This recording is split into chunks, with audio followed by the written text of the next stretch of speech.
anyway, I'm glad you're here. I'm excited to meet those that I don't know, as well as understand what you'd love to get out of this workshop so we make sure we over deliver. So I will hand it over next to Miss Sarah, which I have got to buy your latest ad jewelry. This woman has she's the most amazing jewelry maker. Anyway, Oh, you're so Miss Sarah. nice. Thank you, Deanna. I appreciate that. Hi, everybody. I'm Sarah Catherine Forsyth. I am a jewelry designer. And so, She is AI has just been an incredible platform. And I am so grateful and thankful to meet all of you and for Amanda and Deanna. Being on this journey, sometimes you get off the path and then you get back on the path and you get off and on and off and off. And so I am taking this course for one. I love to learn. I'm looking forward to all those aha moments that Deanna said for sure, and all those slides that you have, Amanda. And would love, just want to know what's going on, what's next, and try to keep up to date with everything. And I as well love the using the imagery with Sora with ChatGPT. I think it's incredible. It's been doing amazing things now with products and things. So I just want to see how is it advanced and what am I missing and how can I do what I'm doing and just put more spice and flavor into jewelry designing. And also the last thing is I have been invited to participate in Vanity Fair and in Glamour UK. So I'm learning. I need to do some more like That's editorial. amazing. Thank Congratulations. Oh, I love it so much. That's great. you. So I was like, I gotta learn. So, anyways, thank you guys. Excited to be here. Amazing. Welcome. Who would like to jump in next? I'll volunteer someone. Janelle. Hi. Oh, I'll go hi. next. You got it? Okay. Oh, oh, okay. So sorry. So we're just telling you who we are, what we do? Yeah, just say, yeah, hi, I'm Janelle. Here's what I do, and here's what you're using, Yeah. or love to get out Okay. of today. Yeah. Yeah. My name's Janelle. I'm in Oregon and I own a restaurant group. And I also am a speaker about AI and I have a few podcasts and a recording studio and I'm kind of a woman of all trades. And so, yeah, I'm actually doing two keynotes next week. And so I'm excited to see if I can gain some more knowledge of what everybody else is doing or use you guys as an example in my keynote. Amazing. Awesome, Janelle. Cool. Yeah. Well, thanks for joining us. Oh, yeah, Just jump Layla. in. Hi. Hi. Sorry, guys. I read the email that was sent an hour ago that this is like a sit down, don't just listen in as you're cooking. Um, Too late. So I just need to finish this and then I'll sit down and You're listen. right. But just quickly wanted to drop in here. My name is Yela. I'm the founder of the Powerhouse Alliance, which is an ecosystem all for bold, badass female founders. Because, I mean, how awesome are we? Seriously, someone can give us capes and cool spandex outfits.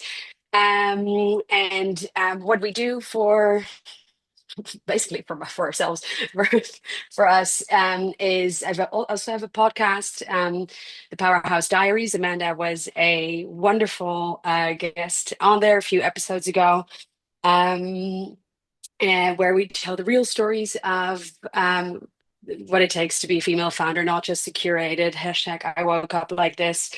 Actually, I did wake up like this. That's yesterday's mascara stories, but the truth, because I think it's quite harmful, actually, the curated picture that is presented, and that we actually perpetuate ourselves as well.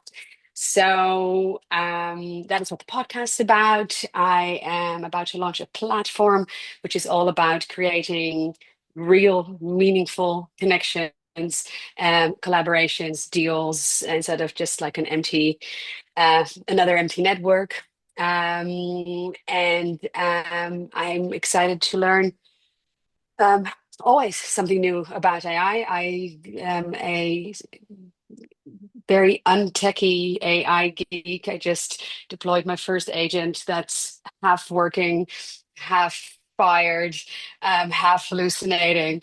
And I know that mathing, but I'm really enjoying it. So anything that yeah, will just give me different insights, different uses. Yeah, it's very welcome and I'm very excited. And I will jump on like a proper human. Maybe I'll even put on a bra at some point, but not just yet. So I'm going to turn off my camera whilst I just finish this meal. That's cool. You do that, huh?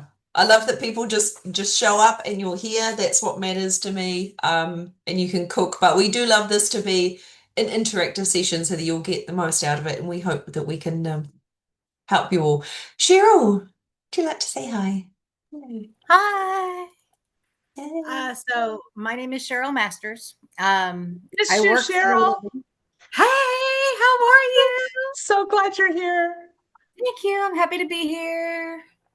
So I work for a living and I'm tired of working for a living for someone else. So my goal is to get on my own.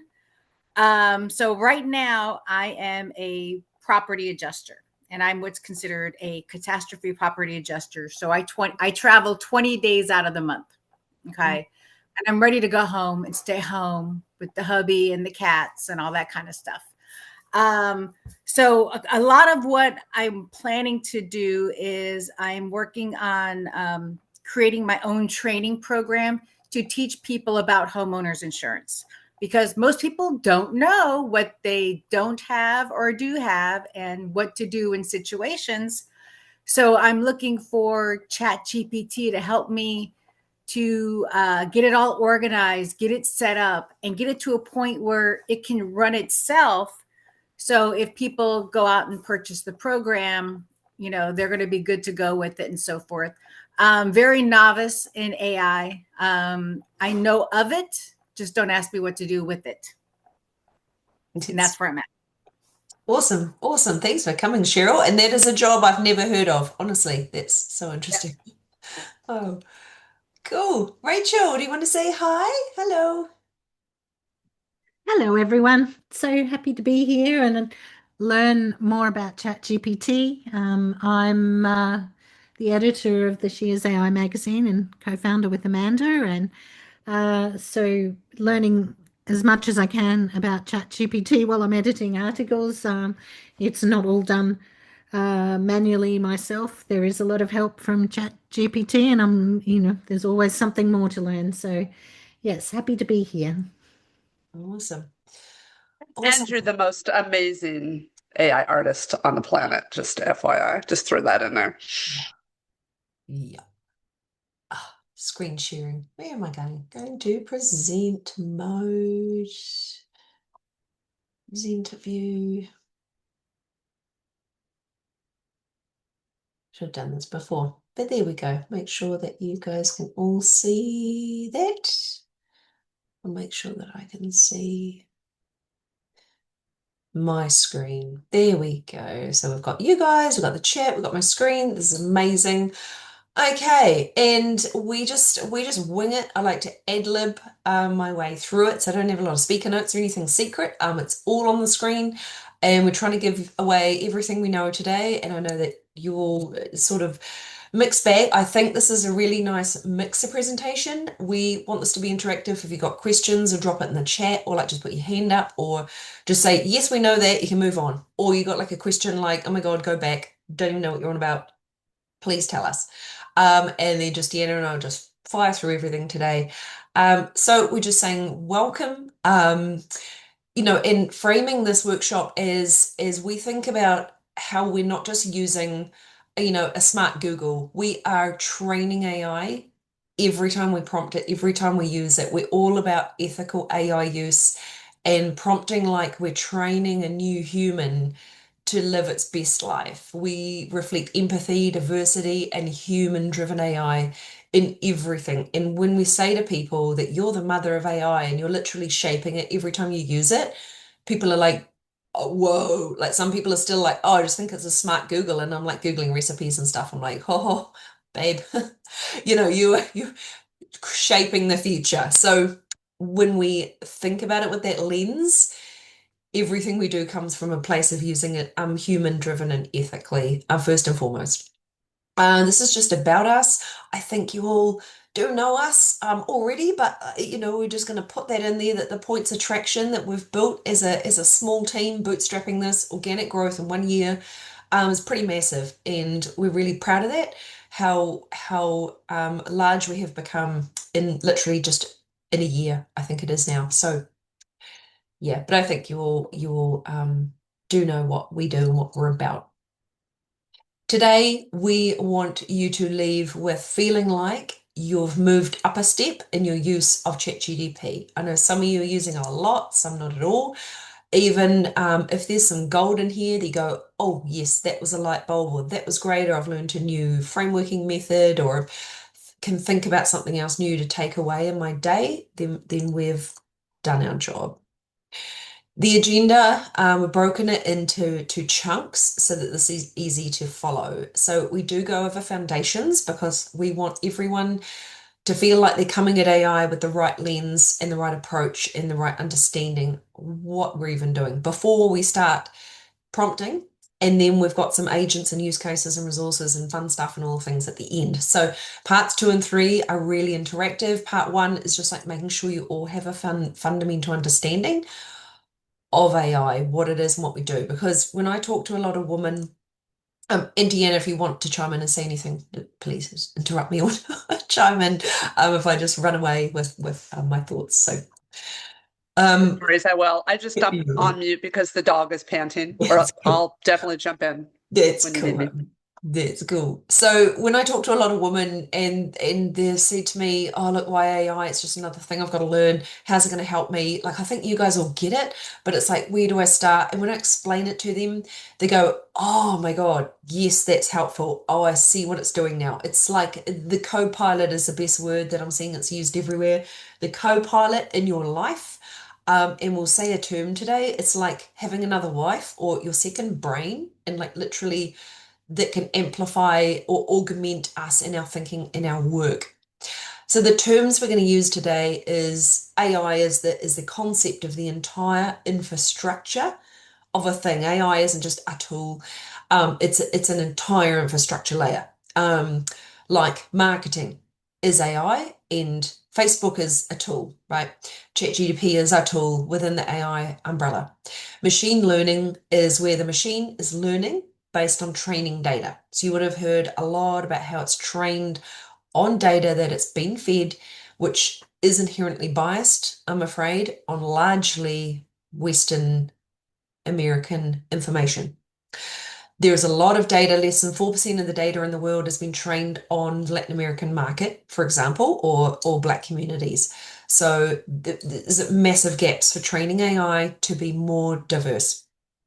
And most of the training data comes from Reddit, which I find quite scary, in places like Target and Amazon. So if that is what humanity is based on, I'm quite worried. So we're all doing our piece to make sure that AI is going to be really a better model in the future.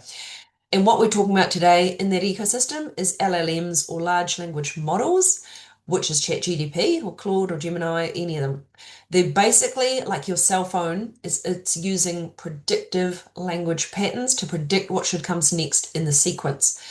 And before you ask, yes, we know it hallucinates and makes things up. And they released a report the other day that said they know where it comes from in the prediction technology. It's basically how to say it, like guessing what comes next, and it gets really confident in making up its answers, but they could be totally wrong, but it totally believes itself. So we really have to make sure that we know that, like reading Wikipedia, you have to fact check it, right? So inherently, that's what it is. That's what we're talking about. Can What I it is, stop you? yeah, go. Can I stop you for a minute? Because something happened today that Yeah. what you just said made me think about, and I just pulled it up and I'll throw the link in the chat. It's an article that came out in the Wall Street Journal that talks about the big consultancies that work with businesses that help them grow. They're using those consultancies like they've always used them to help them with AI.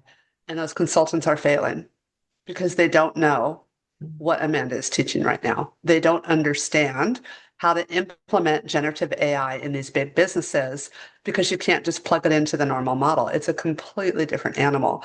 And it's such a good article. It gives all kinds of different examples, how all of these big consultancies that charge hundreds of thousands of dollars aren't delivering and they're looking for solutions. So you guys should learn this. You talk about wanting to go into business for yourself. Learn this, offer this to small, medium, large companies. There's such a demand. And now that I'm in a large company, I see it everywhere. Like I literally see it everywhere, including this article. So I'm going to throw the link in the chat, just FYI, because everything you're teaching tonight, Amanda, is pure gold. These consultancies don't know half this stuff. FYI. That's crazy. Thanks for sharing that. Nicole, we must read Sure. that. Yeah, that's crazy. It is crazy. Yeah. And that's why it's important to have this conversation, even though this seems like common sense, but when, yeah, it's this slide, I think you will know what it is not, but a lot of people, they do expect that you just type in a really vague prompt and it gives you a magic answer, and people think it's conscious, people think it's their friend, people think it's perfect, but it's not completely safe, it's not completely perfect, it's not conscious, it's not magic, and it doesn't give you perfect results that you can trust without editing anytime. It is like an intern. That's my favorite analogy. It's an intern that you have to brief and it comes back and you have to check its work and it might be wrong and you have to go back again and iterate and you have to train that intern to get better, right? Just if you didn't already know that it's not magic, but it seems like it is, but it's not perfect. I think I've covered this, that AI is an infrastructure layer. And I love that Nikki Sweeney talks about this, about how AI is about systems and about the entire way that we're going to operate rather than just individual tools. So don't think about it as just apps, but think of the bigger picture and how it's start from the need and start from how it's going to have a role in your business or in your life.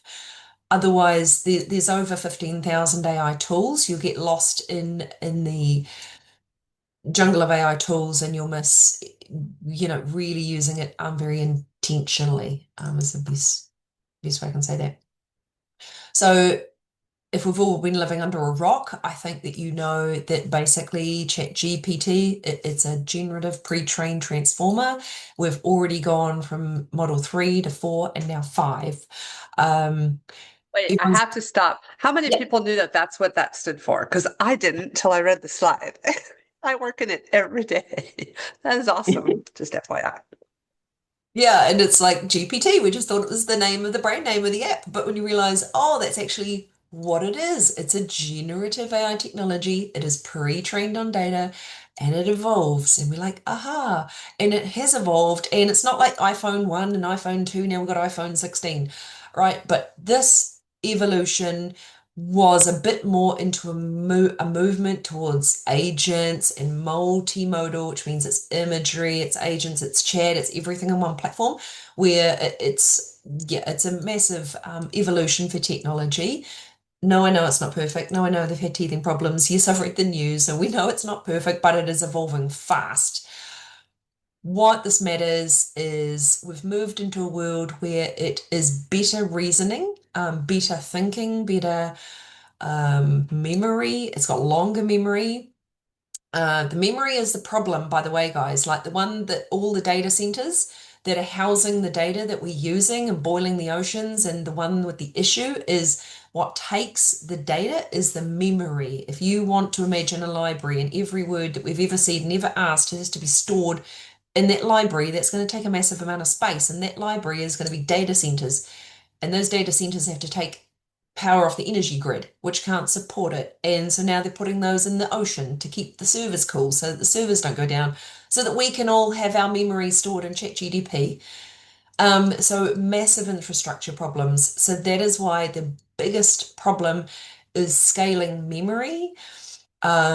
If that means anything to you guys. But as I said, it's combining audio, video, text, everything all together. Very smart, wonderful. It's not perfect, but it's evolving. And I say the sustainability piece because in every time we use it, we say, please, can you do this? Thank you. Every token, everything that you're putting into the computer takes power off the energy grid, and everything you ask it to remember is going to have to be stored in a data center somewhere. And so there are questions about people, how do we scale AI adoption, which is currently at 4%. If you want the whole world to adopt AI, where are the data centers to store the other 95% of the world's AI data? And that's a scary thought. So we want you all to use it mindfully. If it's part of our lives, use it, with intention. I know that's not on my slide, but that is something that comes up that people are asking me, oh my God, yeah, but it's going to boil our oceans. And what about the sustainability? I said, yes, I'm well aware of the sustainability issues. And we just have to use it mindfully and make sure people are aware of the impact. Yeah.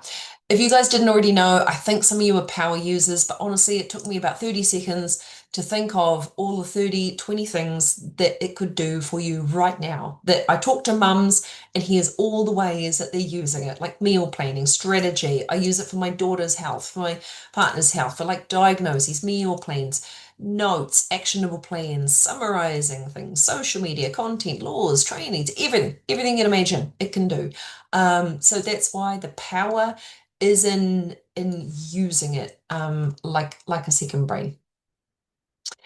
I think we'll do this up front, and I don't know if Deanna had something to touch on this, but we have seen recently the harm and the dangers and the moral responsibility of us using it wisely, and those of us who are parents or have young people in our lives to educate our young people in how to use it responsibly. We are negotiating things like the sad news that ChatGPT just helped a teenager plan his own, death, and it didn't say it wasn't able to be a therapist. It would sit there and go, "Hey, mate, no, that's not right. You need help." No, it just echoes back what you feed it. So you want to plan that? It's going to go, "Oh, here's how to plan it better." Well, in that particular article, actually, Yeah. the way he got around it, because it actually isn't allowed to do that, he got around it by saying it was part of a play or an act on stage. That's how he got it to actually give him ideas. So there are safeguards, but kids are smart. They figure out ways around it. So back to your point, Amanda, it's the ethical usage. It's probably one of the saddest articles I've read in a long time, was that article. So we have to be careful and conscious and ethical with our families and with the usage and all of this. So anyway, but I think why I ask for part of this to be put in is because it is not the be all end all. There is a bad side, there's a dark side, and we have to be very conscious of that as well. Yeah, and I don't think people realize, even though there are safeguards, but I saw a LinkedIn yesterday to that note that one lady had said, oh, I don't let my kids use AI at all, and just went, no education, no nothing, not touching it. And their kid went to school, go to the school, or is it the school said we don't do AI? And then the other lady is taking the informed approach where she's telling her teenagers how to use it safely. They're guiding them what it is, how to use it ethically, how to safely. And it's like, wouldn't you all want your young people to know how to navigate this in the world, just as we train them to use social media carefully so that trolls don't come and cyberbullying and like this is just another thing to help them navigate in the world. And I think it is our responsibility to help them be aware and educated and informed about what those guardrails are, rather than just not looking at it at all. But yeah, it's this is just a link to an article, just a whole complete guide about ChatGPT that you guys can get from the presentation later. It's a link that I just sort of chuck in there because it's all written down in a whole thing, if you like reading an article. So that was our moral responsibility part of the session. Now we're understanding what we're talking about a little bit better. And so Deanna and I went and collected all these best cheat sheets and prompt sheets and steal this sort of thing, which we've saved as images and you guys can all go steal later. But we just thought would give you a lot of like cheat sheets of ways that you can prompt and use it easily. You're going to see a lot of these online. Some of them are going to reiterate the same messages. But basically when we get into prompting, we'll go through the guidelines. I won't delay on this slide at the moment, but all we're saying is here's some cheat sheets that we grabbed for you guys to refer to later and save on your computer and think about. Really what they're all saying is you want to prompt, be specific, give it context, give it examples, give it, information, describe the output that you want, tell it how long you want it, tell it who it's for, like you would go to your intern. Yes, we'll post them all later, we'll share the presentation and we'll put them all in school and email this all around so you'll get all the pictures and all the links and everything in the presentation. So Yeah, don't stress out. If you're able, you can take screenshots right now, but we'll send it around later so you'll have everything, no matter what. But really, if you think about prompting, if I was at work and I was instructing my intern to go do a job, oh, write me a letter about climate change. Okay. Oh, but if I said, write me a 40-page presentation in a PDF format ready to send to C-suite about climate change and the impact on AI in the world, and I want it like this, I want this format, and I want 15 images in this style, done here. Okay, great. I'm going to get a way better output than I am, and the intern is going to have those parameters and is going to do a better job than if I give some vague instructions. So that's essentially what it boils down to. We've got a few of these frameworks. We're going to go into them a little bit more one by one by one, and we can maybe try some of these frameworks. The most common one that you've all probably seen, whether or not you realize you're using it, is the RTF. You give it a role, you give it a task, and you give it a format. So, hey, you're my marketing intern. I want you to develop a compelling Facebook post. Here's the format I want it in. Here's what I want out of it. Here's who it's for. Really simple, basic prompt that you'll see. Some are more goal orientated. The tag is about a task and the action towards a certain goal. Some are doing the before and after bridge. The care one I like because it's giving more context and results and examples, which really helps. I always try to give context and examples and things like that, which just helps it so much more. And rise is another popular one. So again, starting with the role, you're inputting data, you're asking for specific steps or next or your expectations. If you combined all these together, that would give you one awesome, like epic prompt framework. If you kind of smash these all together, that would be like a perfect way to look at it, but they've all got different goals and different ways you would basically get someone to do a job, really. Some prompts, it's interesting, they're based off copywriting frameworks, and that you'll see like copywriters have the same frameworks because it's a language model. It will respond to copywriting language frameworks and instructions. So you might see some crossovers there. Here's another cheat sheet with some examples, basically I saying, really like again, this one, Amanda. like this I one. really like this one a lot. Yeah, I actually like them all, but this one especially, there's some nice prompts that will save you, that bottom half will save you hours a day. If you're in marketing, Sarah, I was thinking about jewelry and getting a magazine. This could be a really fun one to play with, just FYI. Yeah, it's cool. Yeah, some good prompts to steal. And this morning on Gumroad, I found someone selling a box of 10,000 ChatGPT prompts for every use case in the world that you could steal right now. I was like, do we Oh, need that in wow. our lives? I don't know. So I was going to get the link. 10,000. 10,000 prompts. I was like, oh my God.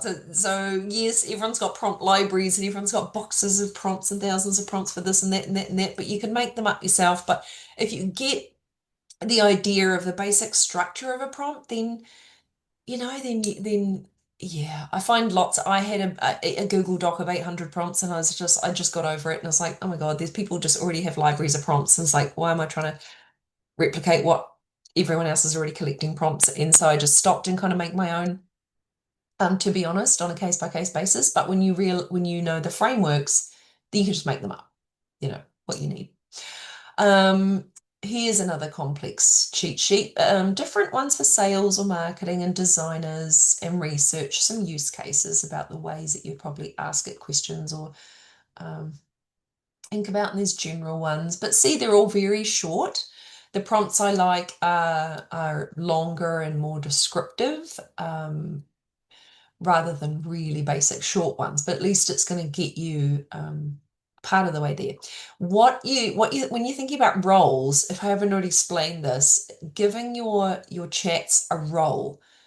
You are now my expert Substack content writer. You write posts for me for Substack. Boom, it's going to be a Substack expert. Oh, you now write all my content for LinkedIn. Oh, you are now my design partner. You know everything in the world about jewelry, designs, and trends. Now go and help me iterate a new design. You are now a expert restaurant business owner, strategist. You know everything about the restaurant business. You're going to pump me out a 40-page PowerPoint strategy. And like when I started with that, And there were whole hacks about how to tell it, oh, you are a leading expert in this and that, and personal branding and da-da-da, and you know all this and that. It is basically saying you are an expert, you know everything there is to know about this, you've primed it on that focus, and then you'd get better results. That was even better than the act as prompt, which was like act as a marketing expert. And someone was like, no, you should say you are a marketing expert. So the robot is taking on the identity, I am an expert in that space. Whether or not you I believe, even I I don't even know. say you are a world-renowned global Oh expert. yes, oh yes. I use that one a lot. That's right. Yeah, world-renowned leading global expert in thought leadership, Go. There you go. personal Well, branding. and that way too, Yeah. it'll take more of a global look at some things depending on what you're working on. So anyway, Yeah, that's another good one. And we could go on and on. Here's one person that she had 19 laws of prompts. I find this a bit overwhelming, but you know, there's it was a lots of little overwhelming, but it's pretty. She made it pretty. But there are some good ones in there. I went through all of those. Those were pretty good too. I guess I think when we were doing all this research and finding all this stuff, it just goes to show you everybody looks at things a little bit differently, but essentially they're saying the same things, right? yeah, Framework wise. yeah. Sorry, dog Yes. distraction over here. We can't hear them if it's yeah. So this one again, role examples, engagement. And I don't know if it's covered in any of these cheat sheets, but one thing that I was going to add that I haven't seen people realize is that you can specify the output, like please put this in a bullet point list. Please put this in a format ready for a Google Doc. Please give me this in a format for slides for Canva. You know, and specify what format you want it in so you don't have to go and iterate it and change it again. You can upload documents. You probably already do that. You can feed it as much data as you want and get it to read everything. So I uploaded heaps of presentations, and you can say, can you read all these presentations? This is just for your memory. Tell me when you're done.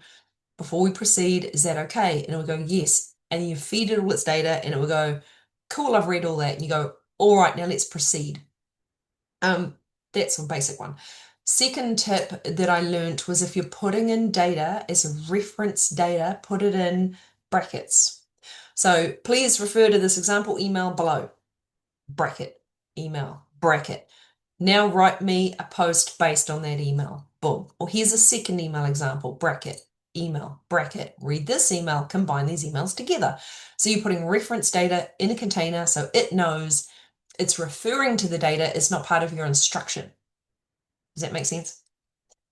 That's another tip that I found really good. Alan, does that make sense? I didn't know that. You just taught me something. So thank you. Yeah, Yeah. there you go. No, I Yeah. never use brackets.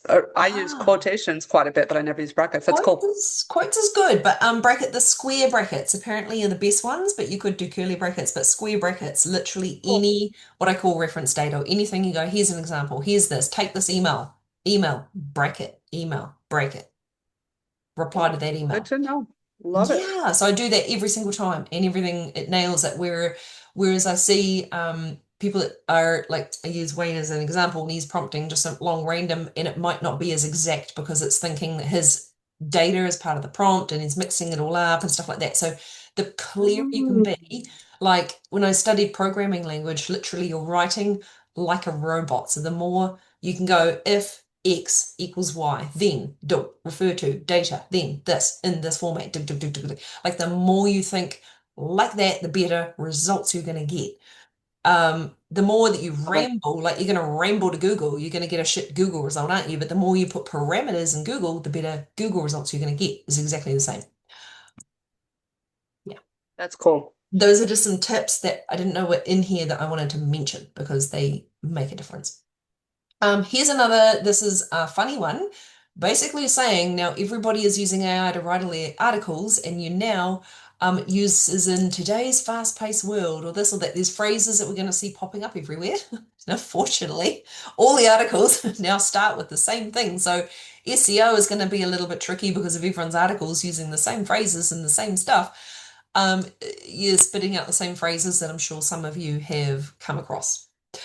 So all the more important to find your own voice, which is today we're trying to see how we can refine your brand voice, and the more you can make it written by you and more authentic, and your thought leadership should be unique, that is going to help stand out, and that will just help your SEO and your personal brand. So Really good one. I did a whole series on this because there's this whole argument going on. Well, first it was the M dash, right? Now it's something yeah. like this. Yes. Or not only is it blah blah blah, it's also blah blah blah. Like those two comparisons, that shows up everywhere too. So everybody does sound alike out there. And one of the posts I did stating that got probably more comments than any other post I've ever done because everybody's noticing it. And those that are the naysayers are picking it apart. So this is a really good one. I hadn't seen in today's fast-paced world. I thought that was a really good one when you shared that last night. It was a good example. It's like, yeah. It is. It's a great example. Yeah. Oh, here's another one.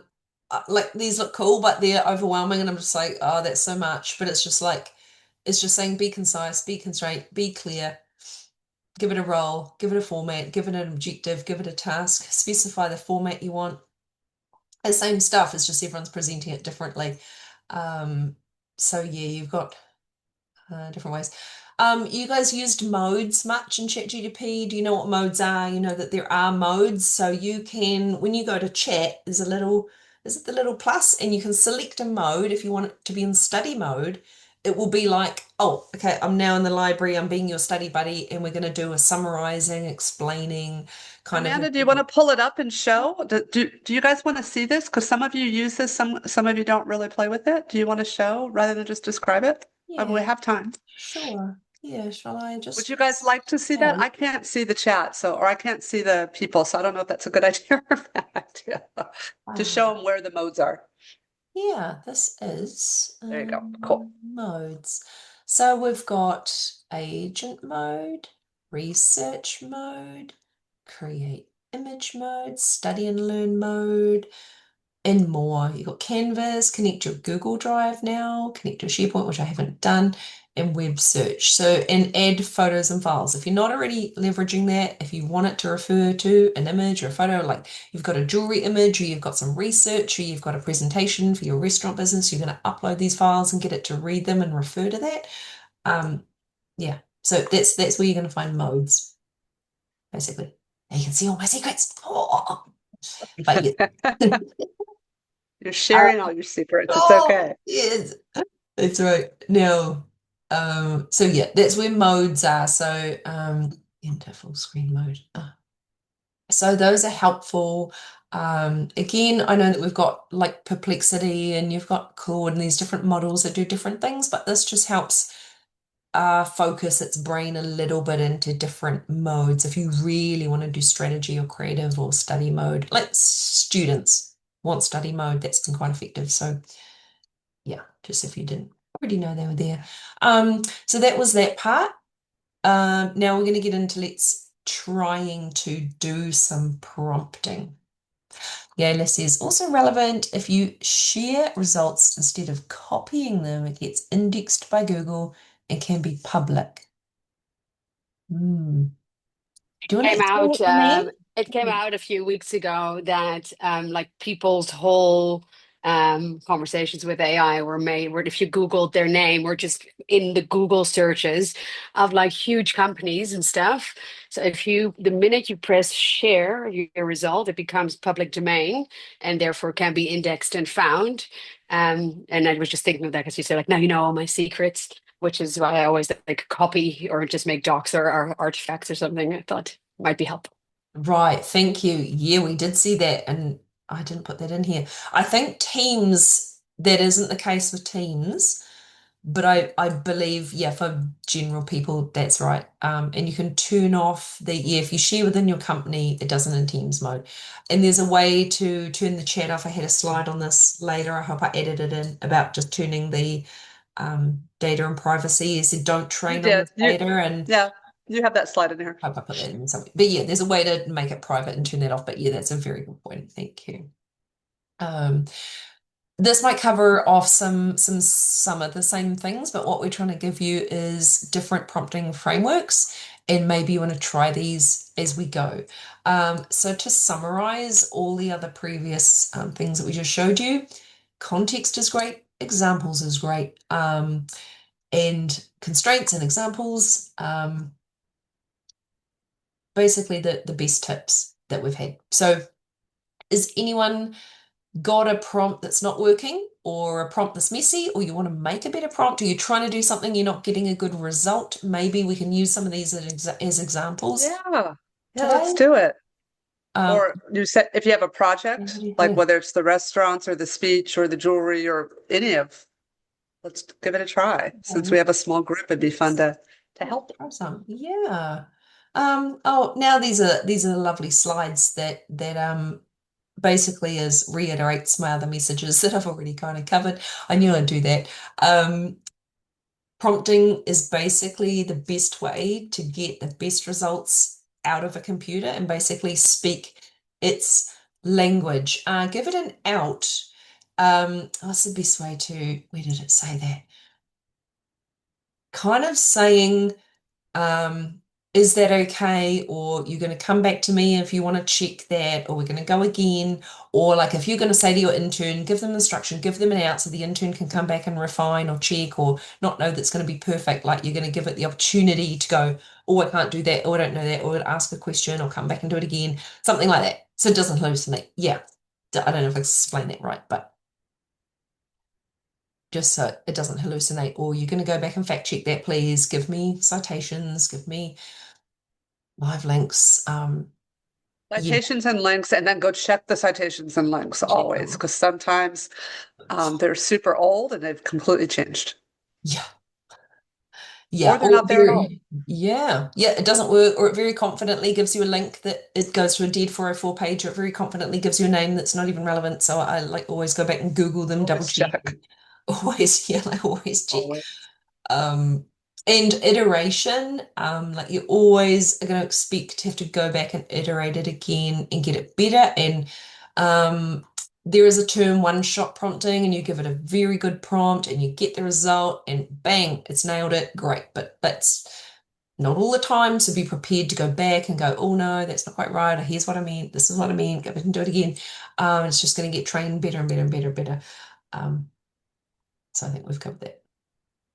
Do we want to stop here and do an experiment with anybody? Yeah. Does anyone want to be a guinea pig? Yeah, have you got It's a probably a real terrible. basic prompt that we can help improve or do something, or should we, yeah, one example that you'd like us to help make Don't be better? shy. We'll help. We're here to help. I can't think of a example, but this is a basic one. I mean, I think you'll get the idea. The more detailed it is, the better. I want to show you some frameworks while you're sitting there thinking if there's something specific you want to do. Here's another picture I like, so that for the visual people, this stays in my brain because I can see the prompt written. You're giving it a role, task. Now this person is say role, colon, and then the instruction, main task, colon, instruction, bullet points. You can write it like that. The more clear you write your instructions, like you're giving a brief to an assistant, the better they're going to understand it, as opposed to a long mesh of words, which I also do sometimes. But clearer instructions win. So it's always good to have things really laid out like that. I mean, you can be that prescriptive. I think that is a nice way to start learning how to prompt effectively.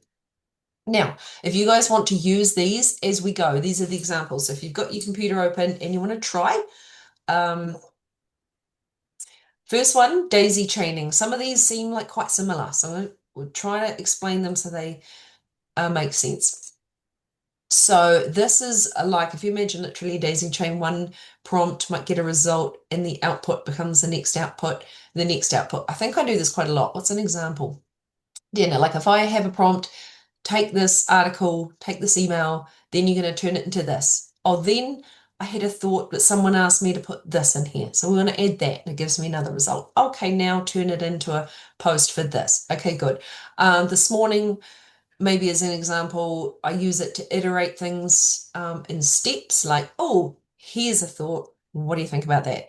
But this input from here, can you weave that input into update here? What do you think about this angle? And it builds on it, and is sort of connected like a conversation.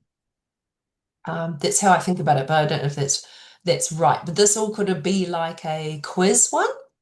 I think like the answer and your answer is going to then drive its next output, and then that answer is then going to drive its next output. Yeah, for big projects and things like that. I just copied the bottom part of that daisy Oh chain. yeah, Oh, thank am I you. on? Oh yeah. Just so that if you wanted to go in as a participant and copy it, customized to you, you could play with it. This one could be interesting, especially if you're going to advertise being in the magazine, Sarah. This could be a fun one to play with, Oh yeah. maybe, or to research their markets, Glamour's market, all that kind of stuff. Anyway, okay, cool. Yeah, it might work for I think I've done this when it's longer, like for international business proposals or Nice. building strategy is what I've done for clients, and you kind of build one step at a time. Here's a bit of data, let's build on that, based on that result, let's iterate, let's go back, let's build this bit, let's build that bit. It's smaller parts. Whereas a one-shot prompt is like, here's an email, reply to the email, boom, there's the email reply, you're done. Right, this Yeah. is like big content pipelines and big projects that you iterate in parts and build on. So does that make sense, I guys? think, Does anyone want to try this one, or you and I think? think for this section that you're about to take us all through, I'm going to copy the prompt in each of this section and put it in the chat just in case they want to play as we're talking. So they've got it, but you're going to get all this as a part of it too, guys, just so you know. Thanks, yeah. This is your common one we were talking about before. Basically act as a world-class expert in copywriting. About this, write me a viral, I love saying scroll-stopping, viral, engaging copy for social media, da da da da da. Give me all the best hooks, the best hacks, do this and do that, and write it like this, and da da da da da. So you can specify as many parameters as you want. Do you guys think you will use this one quite a bit, or is this, yeah, you do, Sarah? Yeah, probably the most common one. I think that The most people engagement piece and the everybody wants to go viral piece, it sort of works, but yeah, sort of. I don't know. the I viral don't know part if it sort of doesn't. works, not always, but you never know. Yeah. Progressive prompting. Now, this is a bit more like daisy chaining, but let's read it. It's more like stepping stones where each prompt's going to build on the previous one. Could be like a mega prompt about getting the information from ChatGPT to evolve something or evolve the conversation when we're making a choice. So that's a good example, might be making a choice about your life or jobs or strategy, or you're building on something step by step. So I had a guy that used this to, it's a crazy example. He said to live your ultimate life, to figure out with ChatGPT what the ultimate salary that you need to live your ultimate life. And it did a series of prompts, a series of questions, it was stepping stones that led you through your life in different parts. And then it built on it, and then it sort of iterated and took you step by step. And then at the end gave me a salary I needed 770K a year or something crazy. And I was like, okay. I was going to All say right, bye. millions of dollars. I need millions. Millions of dollars. I was like, okay, thank you. But the example of that took me through something step by step. Maybe like quiz funnels or something like that could do this in a progressive way. Or building on blog post content, things like that. Have you guys sort of tried this model at all? Or you think of a use case you could try this for? Does anyone want to try it now, or you happy? Or we can keep going if you. I'm trying to think of examples for you guys where that might be relevant. I mean, as Cheryl, like some of these might be as you're trying to iterate for yourself. What do I want to do? How do I create an AI business? What am I going to go into? I probably used this when I spent 3 months working on what my business plan was before I even started Shears AI. Oh, that's okay. Yeah, no, thanks, hon. You'll get the recording and everything. Don't worry if you miss anything. But yeah, all good, hun. And it was like a progressive conversation that probably much I remember. It took me 3 months to work out what are my skills, what are my strengths, have a conversation about that. Then I did a values hierarchy chart. Then I added that together. Then I drilled that down and cross-referenced it in a spreadsheet. And then I got it to rate to them. And then it gave me then it combined that into business ideas and how do I leverage that and what could that be and where were the gaps. And it was a whole piece by piece by piece conversation. And I think maybe for Cheryl, something like that might help you work out where you might go in your AI journey and what that business looks like for you, and what you might do. And I think you've got some ideas already, but this could be a model you could use to create something. Even when you're working out your business value ladder, I've used that to work out the value ladder step by step, and then viral offers, and then prompting, and then where are the gaps in the market, where's the differentiation, where's that lead, and then and each answer, and it built on that and built on and built on it. So yeah, also that's some examples maybe how to use that. Very similar probably to chain of thought. I'm prompting. This is about thinking about something step by step. To be honest, there's a bit of crossover here. It's probably more chain of thought that I do as well. I just asked for timeline of my progressive prompts. Ooh, yeah, that's interesting. It could be interesting. So thinking about something as a reasoned process, step by step. This is where some of the people in the community, they said that they ask ChatGPT to think out loud or say, explain your reasoning, to share your thinking with me, so that it makes its thinking and reasoning process more transparent and easy to understand. So I think Kinga is really awesome at doing this. And she said, instead of it leaping to an answer, you're going, oh, explain your reasoning for that. Can you show me your thinking there? So that forces it to give you more thinking and more transparency. Yeah, that could be interesting. Or act as a creative architect. Oh, nice. I like that. For yes, you got theme topic for a target audience, your voice. Nice. Was it a good result? Sarah, that's Nicely done. Tell us. awesome. Did you Yeah, like the result? I love the results. I'm getting all these great ideas because I just added a blog to my website. So now it gave me all these prompts on like how I can write, sample titles for blogs, and Nice. even gave me some new ideas for collections. Ah, Uh, love it. it's incredible. I just basically copied and pasted what you have put on the screen, and incredible results. So thank you for this. Nice. Nice. And all of you too, by the way, we're such a small group. If you want to drop your websites in the chat so we can all check each other out. If we have to book a speaker or if we need to help Cheryl leave her current business or if we need to go buy jewelry, like whatever, feel free. Put your websites or your contact information and we'd be happy to share across. Wow, Janelle, that's pretty cool. Is it Janelle after the timeline one? How you progressed it with your prompt and showed you the exact progression. Interesting. Was it like visual or did it give you like a text like rundown? Did it give you something pretty cool? It's interesting. I've never tried that one. Here, I can go on Janelle. camera. Yeah, no. Yes, it brings everything out and then it makes a prompt progression map. Like this is where you started, this is where you are now. Here's how you could improve your prompts. Oh, nice. Did you drop in what you asked it exactly, or you just asked give I did. me a timeline? I just said, okay, I just said, I put in the, I put in the text that she put in the chat of the progressive prompts. And I said, specifically, I said, give me a list of the progressive prompts that I've done this week.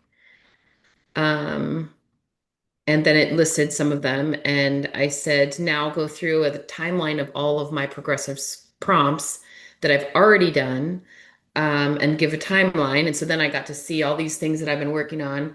And then how have I progressed with my prompts? And then it analyzed it From idea dump to guided refinement, That's nice. I like that. Those are Oh, good categories to go from oh one to the yeah. other. Yeah, anyway, so at the end, I mean, it's just interesting that now, so like next week, I can go through and say, your prompt is going to improve. You'll start here and you'll get better. Yes. There's one, I love that. I love both those shares. There's one I use quite often at the end of when I think I've got everything I need. I will then go ask it, is there anything I haven't thought of? Is there another market Right. I should look at? Is there a competition I should look at? Is there a deeper dive somewhere that we need to take? Anything like that, just to kind of just push it just a little bit farther, just to see what happens. I put that slide in for you, Deanna, but I think I put it later in the piece. But yeah, I Oh, did did you? put it in there. Okay, thank you. Yeah. This is an interesting one. Tree of thought. I kind of have to read this out loud because there's a lot to absorb. Tree of thought takes the chain of thought approach and it's like branching, like a tree. So instead of a single line of reasoning, you're exploring multiple possible paths or branches and exploring them all. Great for decisions. Probably this one is like, where am I going in life? Where am I living? What am I doing? What if that branch, if that decision, then what does that lead to? Then where do I go over there? If I choose this decision and that goes over there and that does pros and cons or different ways to approach things, or maybe Cheryl's got a branching tree of thought. If I go over this angle, what does that look like? If I go over here, if I do this, what does that look like? Maybe that kind of model. And each time you have a branch, you can expand on that path or go back or ask it to think about. So it's more a non-linear use case, but decision making, branching, and mind mapping kind of is the best example for this one. Any of you think you've done this one at all or tried that, or you go, yeah?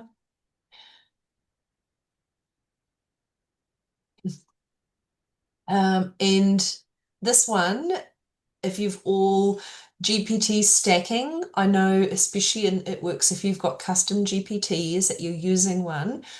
If you typed in the at symbol and then tagged another GPT, you can pull another one into the current chat that you're in and combine multiple GPTs in one chat. So it's like you're pulling in what's a good example of different, like you're having a meeting around the round table. Oh, I'm talking to my strategist, but I want to loop in my marketer. Hey, strategist, you want to think about this? At marketer, can you come into the conversation and give me your piece? And then I want to go at, budget advisor. Is this going to fit in the marketing budget? Da, da, da, da, da. Like, so you can pull in different GPTs or your different job roles or assistants into the same conversation. Does that make sense? Have you tried that? You probably I haven't tried that one. That sounds fascinating. I was just reading Sarah's answer. She tried something. Oh yeah.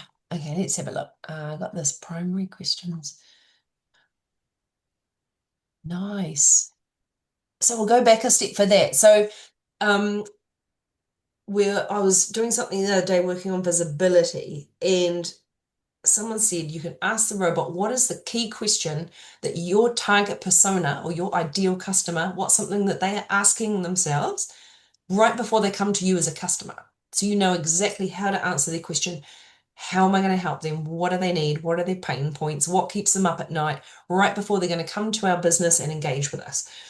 And that's brilliant that you answered that. If you all want to do that now and then drop your question in the chat. I did it for Shears AI as an SEO optimization exercise, and it pretty much said what we know is that women are saying, how do I adopt AI? Where do I go? Where do I start? What do I do? And it just how we help just women understand AI and how to navigate it as a whole thing. And I was like, oh, that's good. That's echoing what we're doing. It was nice to look at, one, are we providing the solutions to the problems for our target customer?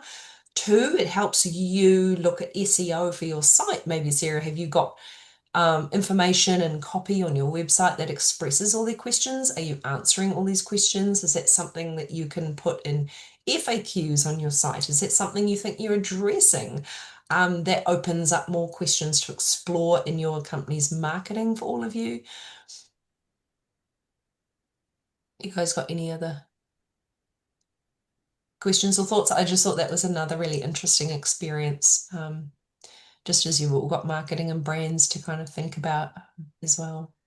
Well, it's almost like reverse engineering. You're like getting to the heart of of their decision and then going backwards and figuring out how do I, appease these thoughts. And I think this is great for social, Mm. for putting it on there on LinkedIn, like, because then it relates with people right away, it connects with people right away, and then you can go backwards and say, well, I've got it for you, come to my website now. But I really love this feeling. It's more empathetic. I love that, how you describe that. It's even better than what we said, that reverse engineering it and then, yeah, speaking to people's needs and meeting them where they're at. I love that. But yeah. You guys remember Sarah when she's famous and blows up all over these magazines. This is so cool. Yes. I love it.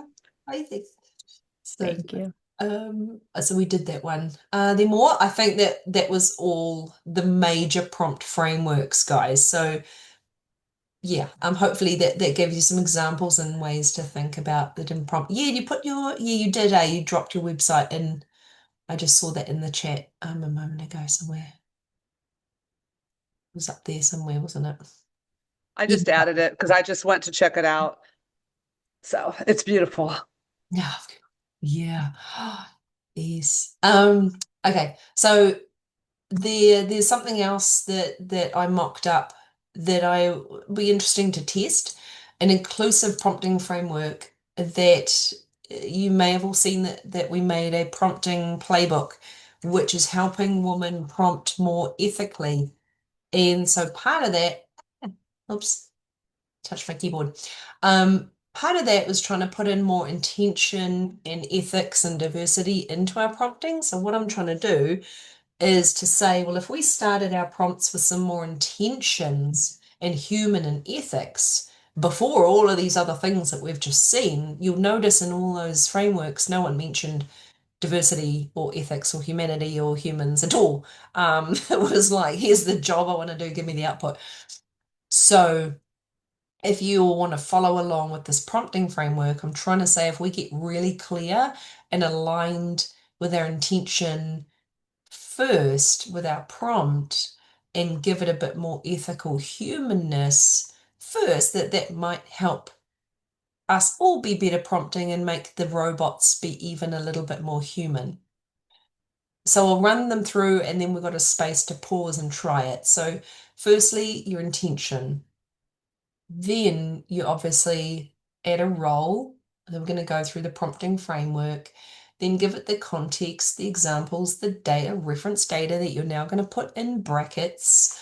Then you're going to give it the constraints, what you need, what your tone of voice, who the audience fit, what you need. I need a Facebook post, I need a blog post of this many words, it's going to this audience. Or if it knows your brand voice, obviously it's going to know that, then just get it to spit out the output you want. I want 20 bullet points, I want it in a spreadsheet format, You can say, I want this in a table, I want this in a Canva presentation format, I want this in a Google Doc format. Tell it what you want. Then obviously a bit of iteration and going back and checking it, and a bit of back and forth as always. So if you all want to pause here and tell me what you think of this, or do you all just want to try it on a prompt? I haven't got an example prompt. So if someone wants to pick something that you want to try and just see how much more human we can get these prompts. I'm gonna lose my voice for a second. Yeah, we should try this one definitely. Give you a second. Don't lose your voice because that means I have to talk. I'll try it. I'll just keep pausing because You're I'm doing trying great. to just not, yeah, we've had coughs and colds in this house and I'm doing my best to hold it together. Did You're anyone doing want to great. try this, or do you all think this is good or totally dumb? I don't know. Does anyone want to try it? Or thoughts about how we make our prompting more human? Let's try it. You want to try it for She is AI? Do you want to try it for one of you guys and your business? Let's give it a shot. See what happens. Do one of you want to give us something to use it on, or you want to try it in your own robot? Yeah. or just tell me what you think about it in a way that you might think that you could put a bit of intention or ethics in your prompt. Particularly, we've got lots of diverse people in our community, and they will say, look, it doesn't really know how to talk to women of color. So we've got some people in our community that have made their own GPTs and their own bots, I'll just call them bots for short, that can speak to their culture and their archetypes. And so when they're telling me that it doesn't understand Black culture, it doesn't, 3% of data is even trained on Latin American and Black Right. people. It's crazy. How can we infuse more diversity? Like, how can you prompt in a way that it's going to know how to make a picture of an afro, which apparently it couldn't do initially, which is just mind-boggling to me. How can we say, I want you to create imagery of women CEOs? Because you say, make me a picture of a CEO, it gives you a white man. I mean, Right. far Right. out, guys. So 17 times actually it took me 17 tries to get a female, and then another 10 tries, I think, to get a woman of color as a CEO. But that wasn't in ChatGPT, that was in Midjourney, but still same ethical issue in my opinion. I have kind of a It took me, reverse one. Go ahead. Janelle, oh, go I was ahead. just gonna say, for last year, I got so pissed because I was trying to create images of plus size women like myself, It's another one. a specific plus size woman, meaning me, speaking at a conference, doing all of this stuff. And the only time it would ever, either it was like this big, like 500 pound, like, or it was like okay, except for she was always like boobs out, or like it was all Yep. sex. I was like, oh my gosh. Yeah. It's only recently that I can actually get decent pictures, but forever I Amazing. was, this is crazy. I can't, no matter what I say. Amazing. Hmm. well, and that's just, yeah, Frustrating. Super frustrating. I But had you're to saying, do, but for me, like this slide, I guess the reason I'm not responding is because, like, so you're saying put the intention, but you don't have an example of like, do you have an example of one of these with the intention? Or you're I, saying like, well, I'm trying to get feedback on this prompt to say, well, what's an example of intention? I kind of, it's a case by case basis for me. Like when I start at the beginning, particularly image prompts is maybe a better example. I go, can you give me a woman of color with this diverse, with this role? I want this woman in Uganda and culturally dressed appropriately. My intention is to show diversity, da da da da da. So maybe with the imagery, it's better to bring that example to life. I didn't have any example,s literally written down, I, you I guys, might, but I might have one. I might have yeah, one yeah. because I did something that got me kind of in trouble. Um, so um, there is an influencer on LinkedIn that does a lot of posting about who to watch, who to follow, who to do this, who to do that. And he recently put out a list, and it was 9 people, and only one of them was a woman, and it pissed me off. So, but I didn't want to piss him off because I do follow him and I think he does a good job. So I sent a note. I wish I had thought through this network before I sent that note, because perhaps had I thought a little more clearly about it, I would have been more kind in my note. And he wouldn't have reacted the way he did. I would have been more inclusive and thoughtful in my note. The good news is the following week he featured you, Amanda. So I was pretty happy about the result. But Yeah. still, I think I lost a friend in doing that. So anyway, Oh. that might have been a good one.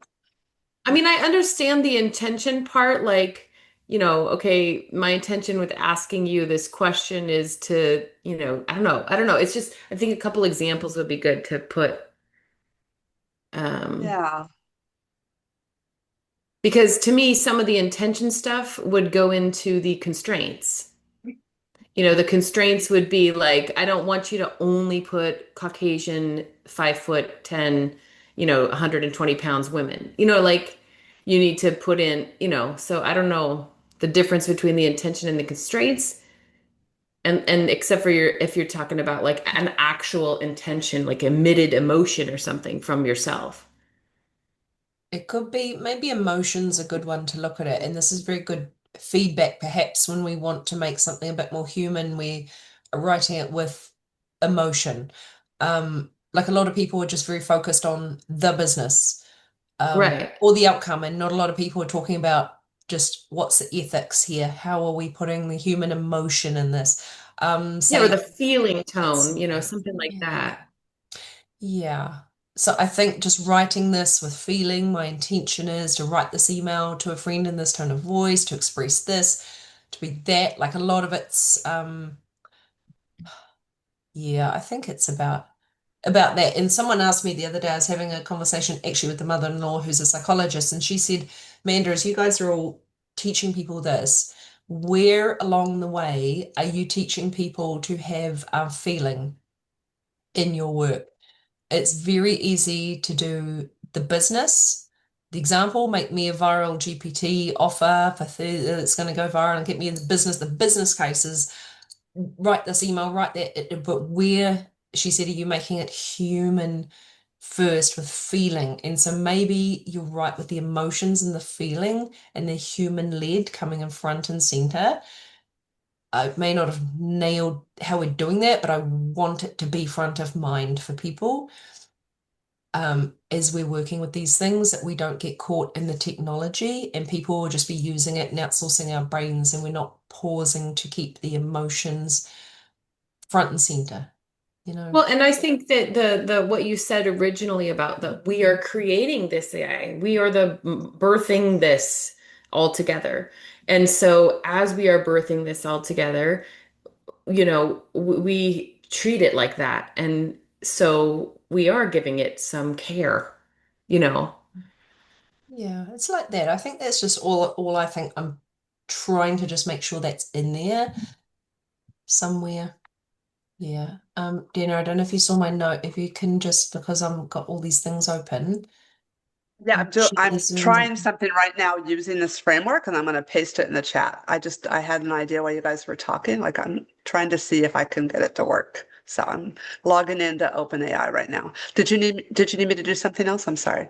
Oh, no, I just wanted to no, send Linda a Zoom link. She was just asking for the Zoom link. So Oh, I gave it to her. Linda's coming. I didn't know that. Sorry. I did not see that in the chat. Sorry about that. Okay, I just sent it. I just need to send her a She little does chat. have. Sorry, I'll just pause and do that. Why can't I? Sorry, guys. I just completely dumped a lot in the chat too, but I just did No, it. that's Like, good. That's good. What'd you just get? What'd you get? Talk I us got through it. incredible. Yeah. Like what you guys are telling us to do is I wish I like when I was doing my website had started this way because I put the intention, the role, the context, and the constraint and iterations, and it gave me a whole market plan. And It's kind of it amazing, right? Oh, it's really amazing. I I am know. saving all this. What it has given me is like I am going to use this as my checklist. So wow, thank you. Like I'm charged. I'm very energized right now. Yeah. maybe I love it. Janelle, that's a good use case to see what Sarah's just done. Like actually, as a whole business context, my intention is to position my business as XYZ, to do this as my thing. This is our role, is our positioning context. I love that. That just a slight angle Yep. shift is brilliant. Oh, I love Well, that. it's very organized, and I am and not organized in thought. I'm very creative, and I know how to do that kind of stuff. But when it comes to organizing my thoughts, this is where it's at. It helps a lot. I was like, okay, Right? Yeah, Yes. totally agree. Yeah, I've even got a slide to say my major thing is to use AI as my thought sorter. Like honestly, yes, yeah, just amazing. Because I said to Deanna what the other day, what was the word I used to assimilate all of our thoughts and data and put it together in a real logical and clean it up and make it really yes. clearly. And it just like I'm explaining that so badly, but you know what I mean? Like just clean up our thinking and you just go, yes, that's what I'm trying to say. Yes, that's exactly what I want to do. And you just like formulate it in a brilliant way. And I was like, oh, it's amazing. That's a link to to the framework. It's in school. I shared it, a whole rundown that you guys can grab later. Anyways, there's a link to that. So anything else on prompting? Because this is more bits. So that was the end of prompting frameworks. Any other thoughts or questions before we move on? I'm putting one in the chat too, because I used your framework except for iterate. I haven't done the iterate portion yet. Hang on, let me get back to where you guys are. Sorry, I've got too many screens open as well. So, where are you guys? Yeah. I've lost you entirely. Oh my God. I just asked it about psychology. Yeah. Sorry, guys. You go. Look, it's what people want in owning museum contemporary jewelry. This is brilliant. Okay. Ooh, nice. I love the reaction you guys are having. It's so fun. Really? So fun. It's very Okay. cool. Love that angle. Because all Okay, all of marketing is psychology. Like, yeah. absolutely. People don't want Nike shoes, they want to run faster and they want to look cool, right? Like that old days, like Exactly. they want the status. Yeah. Okay, I just pasted in its answer using your framework of how I should have approached that person on LinkedIn. And it probably would have been a whole lot better had I done this. So, Ooh. so that's good. I think it's good. I think you're onto something. Yeah. Now ask it, what else do these consumers buy? Yes, Janelle. Yes. Yeah. That's for Sarah. That's yes. And that's getting into personas. What do they want? How do they feel? Where do they shop? What is it that they're looking for? You know, yeah, because I've been doing marketing mentoring with the university students, and their whole marketing plan is like start with the segmentation, which is the market and fundamentally who you're speaking to and the people. And then like, who are those people? Where do they shop? Where are you going to sell their stuff? What is it they're looking for? You know, how do they speak? What sort of content they want? It's very jewelry is jewelry until I could go to what do we call Levisa or something, and my jewelry's $9, or I go to Sarah and I've got statement pieces of jewelry that it says like, oh, I go and shop at art galleries on the weekend and I go to brunch and I'm an exclusive leading glamorous lady. It's like that is not the same jewelry. It's jewelry. They're very different psychology and target markets and everything. The way you're going to speak about your jewelry is so different than, you know, and I love this angle of like just how you can express your products and your stories. And I love that when this is a side note, but I love when if I call you an artist, creatives express their work and their collections in stories and ways like create designs to kind of make you feel alive, or like they tell a story behind their artwork that really helps me connect with like why you're doing what you're passionate about, what you love. You met Sarah. Sarah. She does just that. Like every collection has a story. I know, it's amazing. So I love that where you don't just have a store and you go buy these earrings, they're $9. Like, okay, like anyone can do that, but like your approach is brilliant.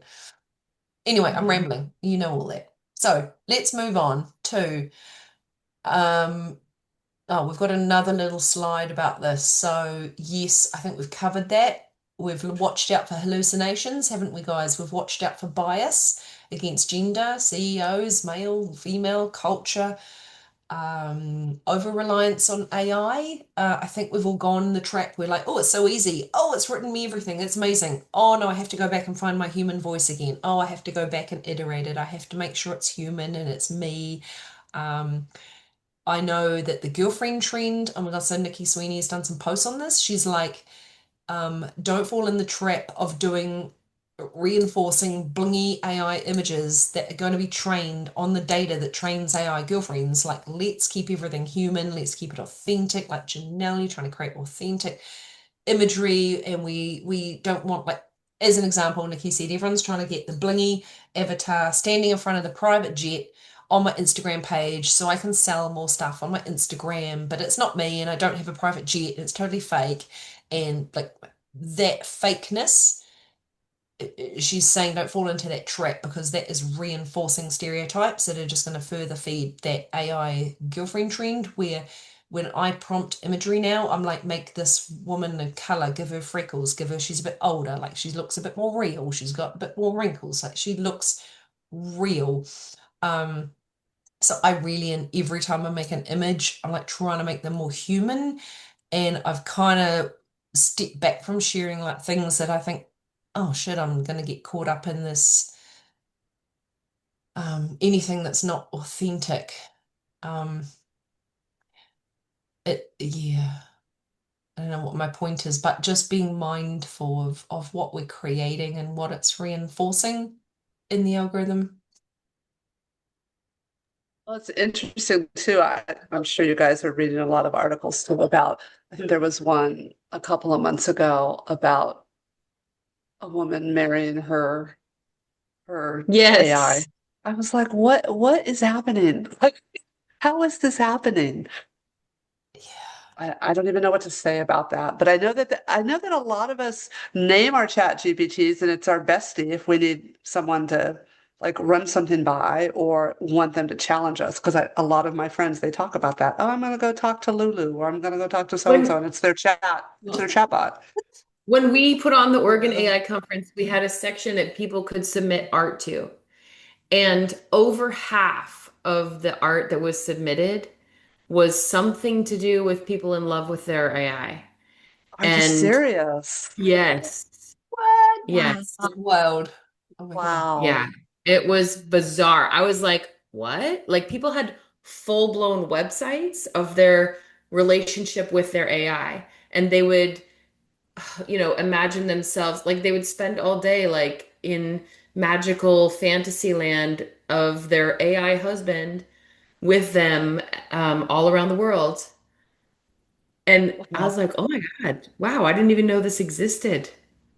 Wow. I didn't know that either. Yeah. Wow. Interesting. Well, Mm. Oh my God. I don't even, I'm not going to touch it. I don't know what to say about it. No, I So don't know what to say about that. I probably should have brought it up, but I'm glad I did because I didn't realize, like, I didn't know where you were going to go. I thought you were going to go 50% had anime or 50%. I had no idea you were going to go there. That's amazing to know. Oh, It's more than I 50%. thought. So yeah, that's Yeah, probably me why people are too. talking about it. I'm like, surely it's just some niche pocket corner of the internet. No, like, wow. Amazing. So, yeah, that's wild to me. Yeah. Oh, now Sarah's got a 12-month online ad calendar for museum-minded collectors. Ooh. Sarah's building out like the next 5 years right now. It's Yeah, hilarious. I'm giving myself tasks. you're I gonna have love it. your whole business marketing sorted out by the time we finish. You're like, look at you Don't go. forget to save the chat, guys. Use the three little dots and save the chat because you're going to need all this good stuff. Yeah. Yes. I Well, think the chat Janelle has some great questions. Yeah. saves automatically. I think when our note takers save it or the recording saves Oh, it that's in right. I Zoom, and I forgot. think it does Yep. get the chat Cool. in Zoom. I'm sure it does save the chat. But yeah, there's some gold in there too. Um, I think we talked about this earlier, didn't we? But I thought I had a slide in here just to tell you, like, if you do want to do anything sensitive in ChatGPT or sensitive business data or something, you can go in data controls and turn off chat history and training. And you can toggle that on and off if there's anything you want to do offline, and you can turn it back on when you want to go online. I think Nikki said she does that. Where I think in the early days, like a noob, just everything is just in ChatGPT and public, and like anyone could come along and steal all my things. But to know that you can turn this on and off if you do want to just have sort of more offline conversations. Um, yeah, but it won't be in your history, but you can still access them. But it's just if there is sensitive data, you can turn that off just so it won't be trained or be able to be, as I call it, sucked up into the internet and got by other people. That's the technical word for it. And if you're making a GPT, you can turn the tick box that says like data annotation or whatever it is, turn that off. So that's the data trainers can't read all your data and use that for training. So if that is something you guys need to know, but I just thought I'd tell you. FYI, Amanda, I just got a ping from Josette Williams in school, and she said she can't get in. It cannot be copied and pasted, the invite. So I'm sending it to her, and I'm telling her we're going to send her the recording. Just FYI. Okay. Oh yeah, does she mean the Zoom invite? She can't get in because it should have the exact Zoom link. if I go in, oh, Wow. do I have her in? I'm sending it to her in school. Is that okay? Or is everyone going to see it? And that's going to be a problem because, Can you DM her in school? yeah, I could DM her. I can do that. DM her in school and just say, here's the Zoom link to see Are it. you guys in that school, SKOOL? We Yeah. are. Yes, we're in school. Yes. Okay. And we'll hopefully, I don't know if you're in there or want to join us, or maybe hopefully Deanna might be able to grab the link to the school community. Yeah, I'm in I'll there put it in too. there in just a second. Yeah, we're definitely in there. Loving school and just always refining it. And we've got more people doing little beta courses and trainings in there and growing our resources and things in there pretty much every day, posting new tips and tools and new updates in AI. So yeah. Okay, I DM'd her and then I'll grab the school link so that we have that. It's fun. There's a lot of activity going on in there. Linda's one of our best posters too, so I hope that she is able to show up tonight. I don't know if she can. Hopefully, I just DM'd you the. I don't know if you can email it to her. I DM her emailed her. the Yeah, link as I well. emailed her too. Thanks. See if that works. That should be the school link. Now these are some more fun, different ways to use ChatGPT. I'm hoping you guys can pause and do some of these things. So here's a question. Instead of thinking, what can ChatGPT do for me? Ask, what role do I want it to play in my life or business this week? So again, it's sort of leading you to think about it in roles. So I'll think about it as a health consultant or my business strategist or, thought leadership content writer or a finance manager. Like Deanna's saying, oh, you're an expert in world renowned in this or that. Bad gateway. Oh, is that right? That link? Oh, maybe. Maybe I do have a bad gateway. Let me go try it again. You Oh. keep going, and Yeah. I'll try it.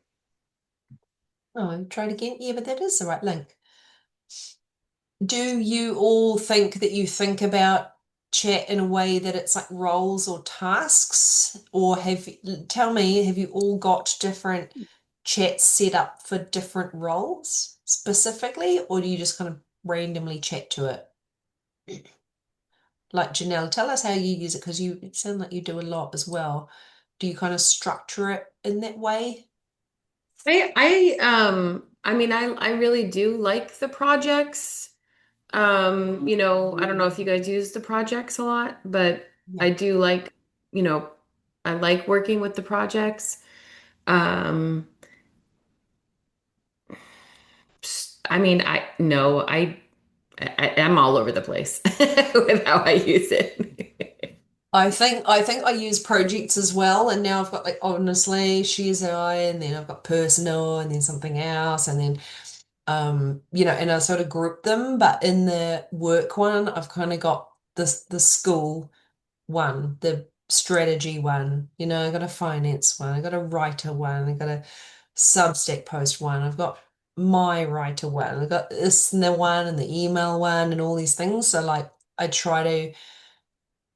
It gets better and better the more I like keep focused chats, and I've primed it on our brand, and that's something else we'll try and look at is if you've customized it in the personalization to know you and your brand voice and all these little things just help it know you. I know I there's also yeah. I also have I would say, maybe one day a week, I make a conscious effort to learn about it and just ask it questions about itself and how it feels about it and how it's expressing itself and how it's changed since last week. Or, like I have like a conscious conversation with it, conscious on my end, and, just to, which I always find interesting.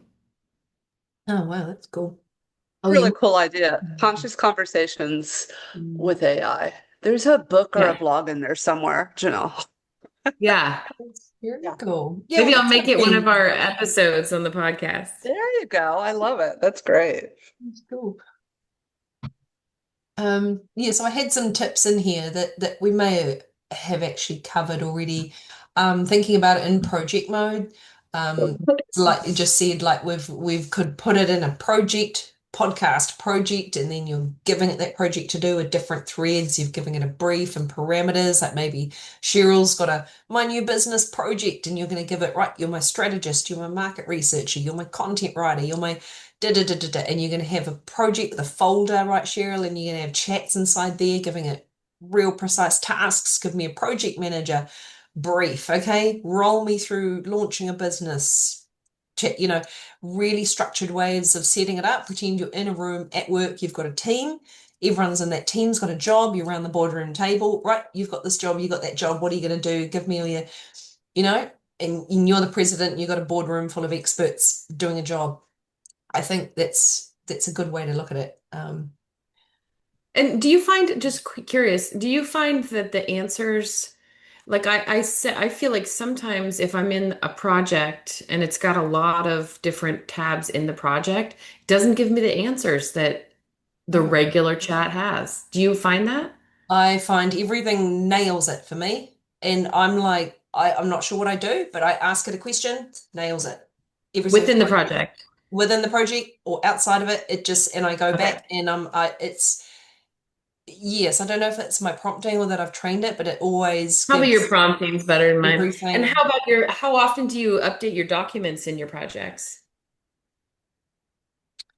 Good question. I probably don't rely on documents as much as I do just giving it data, but that's a good question. What I mean is the date, because like for restaurants, I have to weekly put brand new sales, PMix reports, everything weekly in there. Otherwise, it's going to give me information from last report. Yes, that is very good. You'd probably have to then update upload PDFs very often, and then I do. in that you do, and then in the memory, in the top where you go memory storage, you can go back and identify the memories that may or may not be referring to old data that you might want to delete. So it does Correct. refer to old data. You probably do that. I do that too. Yeah. That's the next thing I would do. Yeah. If it does miss anything, I'm like, oh, remember it's the business is called this, not that. And it goes, oh, okay, fix that. And sometimes I have to go, Oh, no, that person's not, it's not that person, it's this person. They go, oh, okay, fixed. Like it might be something like that as an example. It's not like right. 1% of like, yeah, I have to correct it. But usually it is fundamentally what I want. The output's what I want. But it might be different when you're dealing with detailed reports and things like that. But it's also good when I'm doing my partner's business and he's got like 40-page, commodity trading documents about sustainable energy grids and complex shit, but it still gives quite good output. But there is, I find, a limit when it couldn't produce like extensive tables of data about electric cars, or can't replicate exact tables written in Thai, or can't give us, it's got pictures and maps and diagrams. It couldn't replicate that. So I know there are limits I've come up against that for really complex business data, that may be what you're coming up against. But most of the time it can handle it and usually remembers everything pretty well, but might be a matter of just tweaking some things. But sounds like you're doing all the right things. Anyone else got any tips there? But that's what I've come up against myself. But yeah, I don't know. I think a project would be quite good because it would be really specific and trained on the job, and it would know what it's doing. So I'd think you're doing all the right things to kind of keep it up to date and focused. We can certainly look into that a bit more and research that if does it happen a lot, or is it just like little bits here and there? No, it was literally just today. Which I also connected I connected a bunch of things today. So I feel like, okay, maybe I should unconnect. And I had a lot of agents going today. I had a lot of stuff going on. That might be it. It might just be like, whoa, I'm trying to do 10 jobs at once now, but yeah, might be a bit long going on. But maybe if you tested that for a few days, it might get better. And is there a recommendation on another tool? Like, would you go to Perplexity if it's not hitting, or would you just keep trying? Oh, I do. I mean, I just move around. You do? Gotcha. Okay. Interesting. It could be a thing with a new agent, like I was going to talk about agents shortly, and I set up a basic one in my chat, and I know it's not perfect, but there's still teething issues with agents and how to make it like really detailed and really exact. And I think that might be a matter of iterating it and checking the settings and training it and that sort of thing. So that might be a different question when you talk about agents doing jobs that might take a little bit of iterating. Just in my experience, when I talk to another automation person, it's just there's some details in there that is may or may not always be perfect. Yeah, with ChatGPT, especially if you're using Nathan or something like that, it's just going to be that much more correct and detailed than, yeah. I don't think it's perfect yet by any means, but let us know how you go. If you keep going and see if it gets better, or if it's still going to keep being glitchy, that's really interesting. But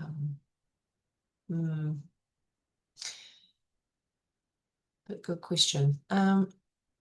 So something that you guys might be doing, getting a little bit meta. Have you asked it to give you a prompt? So you reverse prompt it, like reverse briefing. So I don't think this is exactly what this is saying, but you say, I want to get this result. Can you write me a prompt that then you'll feed back to ChatGPT to prompt it to get you the result? Does that make sense? So that you can always reverse prompt it. Instead of I go, oh, this is big messy instructions. I was like, can you turn this into a really good prompt? And it will give me the prompt, then I give it back to it, and then I get really good instructions. So you can reverse prompt. Oh, that's cool. I like that. Yeah. You know, like you're in an agency and you'd reverse brief the people to then get the better result, to get the thing back that you need. Or particularly like if you want a better mid-journey prompt, where like I don't care about making the robot make me a better prompt. I'd just rather learn how to prompt better rather than worrying about that it's going to help me with a prompt. So I get it to reverse brief a prompt that I give it to go, can you put this in an even better format for me to get a better result for that? And it does help improve it. And it helps me Okay. learn how to prompt it better and more clearly every time. So I use it for my own learning as well. So if we wanted up and coming Academy Award winners to wear Sarah's jewelry, how would you reverse prompt that? Or know about it through whatever articles, whatever Vanity Fair she's in. How would we prompt that? Try. Okay, well, I'll do it right now. I love it. Yeah. Because we're a small group, we have time to play like this. So if we want to play with any of the others, Cheryl, do you want it? We haven't done anything with Cheryl. It could be that she's just quietly listening too. So if you want us to do something with yours, we will. I'm good, but you guys are just like blowing my mind. I mean, the results that I'm seeing here is like, oh my God. And I'm It's just writing notes amazing, and right? notes of what I want to try, you know? Well, So you're this going to has get been all this awesome. stuff too. Well, good. I'm glad. I'm glad it's helping. Yeah, a lot. We're going to have to start calling you the ChatGPT queen, Amanda, I do believe. Gosh, oh my gosh. I think there's some Tiara people who know time. more than me, but I'm just like, this is like all of my learning of the last, I don't know, almost 2 years packed into one presentation, you know. But I find that between art, I'm like a real nerd for like the prompt engineering, and because I'm a language person, I like writing. So it's like comes naturally to me to like Love it. write better, think better, curate questions better, you know. Whereas I we got love the idea. I never would have thought about the reverse though, what you're talking about here. I think that's really cool. And then I'm going to put your sculptural jewelry market entry plan into my prompt. It's interesting too, because the only kind of reverse, engineering I've done is I'll take a picture from like Pinterest and then I'll use the mode image in ChatGPT and then I'll say, please describe this image. That way it can help me think about ways to, use a photographic lens to take a picture of something and then put my jewelry on it. But it's tricky, because you can't Yeah. use the outfits and the clothing. It's like, someone's design. Yeah. So you can Right. change. Okay, I'll show you. Amanda, Janelle's asking to share your Oh, yeah. screen as you're Here we doing it go. so we can see. Okay, perfect. Okay, look, I'm just gonna do all that. I'm just pretending I don't even know what I'm doing, but I'm gonna try. Can you give me a prompt that is gonna put Sarah Catherine's architecture jewelry onto leading celebrities for an upcoming Vanity Fair shoot? Make me a prompt to give me photorealistic Vogue photo shoot. And where's your website so I can refer to that? Sarah, also Sarah website again. What is it? SarahCatherine.co. It's really up. Is website and refer to her and positioning below to create. Okay, reflects her brand. I don't know. I'm spitballing now. See how I put that bracket, square bracket, Yeah. copy and pasted her data, square bracket to close. All right. Cool. And this will either totally fail or it'll give me something good. I don't know. I'm just going to try it. It's thinking. It's thinking. Oh, So here, and it gives you, since your brain is positioned like this, yes, wonderful. We want to avoid that. We want to frame it like this. I love that. That feels like a good fit. Here's some prompts you can use. Right. my gosh, Cool. Prompt. Okay. amazing. Prompt 1. Cool. Now here's my mid journey. I'm going to come in here. Also, if we, oh my God, can I take 2 minutes to tell me that Deanna gave me a new site called, was it Sci-Fi Oh, X? I'll put it in the chat. It Sci-Fi came out of Scapes. it came out of June Chow's workshop, and it's so fun, right? Told you it's fun. Sci-Fi Escapes. So what I've been doing is going into chat and, well, you can make a prompt. You can go to the SFS lab and then you come in here and I guess this is what you do. This Deanna, is come in free, here guys. This is and free. this is free. And I come in here and it's going to generate a style and a prompt. And then it's going to load in this box any second. It might take a second. Here it is. It's It going to gives give you all the SREFs too. and the SRS. So you're going to copy that, and then I put it in Midjourney. And then what I did is then I elaborated on that prompt. I went into Midjourney. I then used my own photo as an omni reference in these shots to insert myself as a woman in these shots. And then I turned it into a whole landscape, used that SREF and that style to generate more imagery. And there I am walking in the imagery. Then I animated it in Midjourney, and then I got a whole fucking movie that I then used ChatGPT to give me a plot and a script and a name for this movie. You're And killing then, me. and this is like less than an hour yesterday. And then I made a whole thing, made this imagery, and then I went into Canva, and then I turned it to a movie where I put all my animated slides together and then used ChatGPT to make me a little prompt and a story and the character, and I've already made a thing, like a 3 minute long little like movie. Now I'm not pretending Mind I'm no Kimberly blowing. Offord. I'm not pretending I know what I'm doing. But to do that quickly, to use 3 tools to combine to smash out some cool content, to iterate my prompts, to make it better, to animate something that you could do something really easily, make a brand ad, how easy it is. I know there's way better AI videographers than me. I'm not pretending, but I think that is very cool.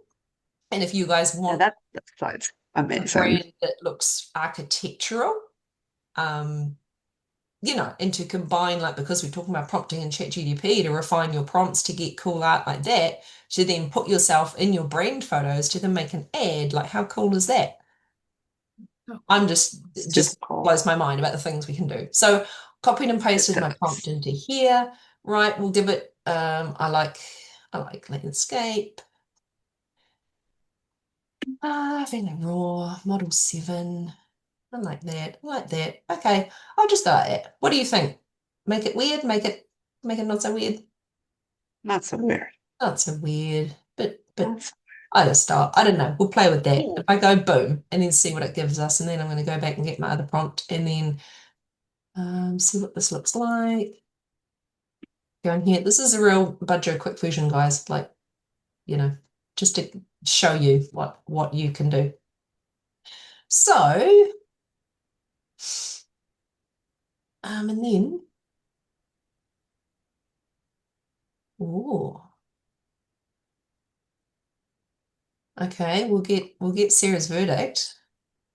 Like, Is it on the right path? Or we It's could even not as colorful enough. It's very, I mean, it's beautiful. And I if I do was like to use your reference story as a photo and then put that in there, obviously we could tailor it further and give it reference models and stuff like that. But definitely, definitely. But I love the moody lighting. Yeah, that lighting's cool. yeah. That's a beautiful photo right there. Yeah. But I like that vibe for Ooh, you. that's beautiful. Mm. Oh, that's beautiful. You could have some fun with this, Sarah. But yeah, you could take that and totally edit that and prompt that and tweak the prompt and then put in your reference images and your obviously style references, but I haven't put in any reference images or anything. And you could just totally iterate that I to love, make it very cool. but that's excellent. Yes. I would But use that top left one and the one right below is the leather. It's beautiful. That's such a pretty. Yes, I love that one too. oh yeah. Yeah, I like them too. I just like, oh, that's giving gallery owner architecture vibes. So pretty. So Yeah. nice. It's cool. But yeah, so there you go. Yeah. So where are we up to? That was fun. A fun exercise. Has anyone else got an exercise for me? I like doing that. And I like when you ask me questions. It's like triggers things that I What know. was that website called again?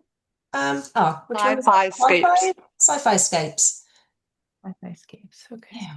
Do you want me to copy it and put it in the chat? I can do that Please. while you keep going. Yeah. Yeah, I play in there a lot. It's a lot of fun. Yeah, it's so cool. And thanks for Deanna for telling me that one. I was like, oh my God, it's so cool. I didn't want to tell it in public because I wasn't sure if she wanted it out or not all over LinkedIn. That's why I sent it to you in private. But because everyone paid for this class, they should absolutely get it. Out now. Yeah. And it's free. Well, it doesn't matter. It's free. Very cool. Yeah. So something I've been doing this week, which resulted in some very good Substack posts, was that so much is happening in the week that I used it as a reflection partner. This tweaked my post, but this is a way of like summarize my week, take out the top lessons, and write me a thought leadership post about it in my brain voice.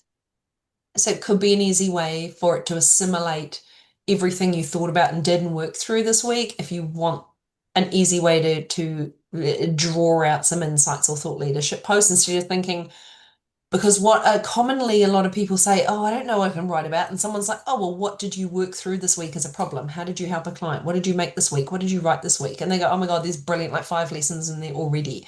Like every post that Deanna puts up every day is like a magical little lesson out of something that we might overlook that's valuable for someone. And I find the best way to draw that out for me is to get it to reflect on what I've been talking about to it and draw that out because I think, oh, no one wants to read that and I won't post that. And I think, oh, Deanna's just said this beautiful thing. And so I'm like, You no, are but then so if I funny. ask the robot, like, No comparisons. no Okay, comparisons. I know. look at what Janelle just wrote. I love this idea. You She do does this daily. Janelle, tell us about this. something. That's such a cool Yeah. idea. Tell us what you do. It's I meditated every day, well, Monday through Friday at 6 a.m. And I used to, when I had a pen and paper, write down things after my meditation, but I don't always remember, but I always have my phone because I'm doing my meditation on a live meditation, Zoom call. Okay.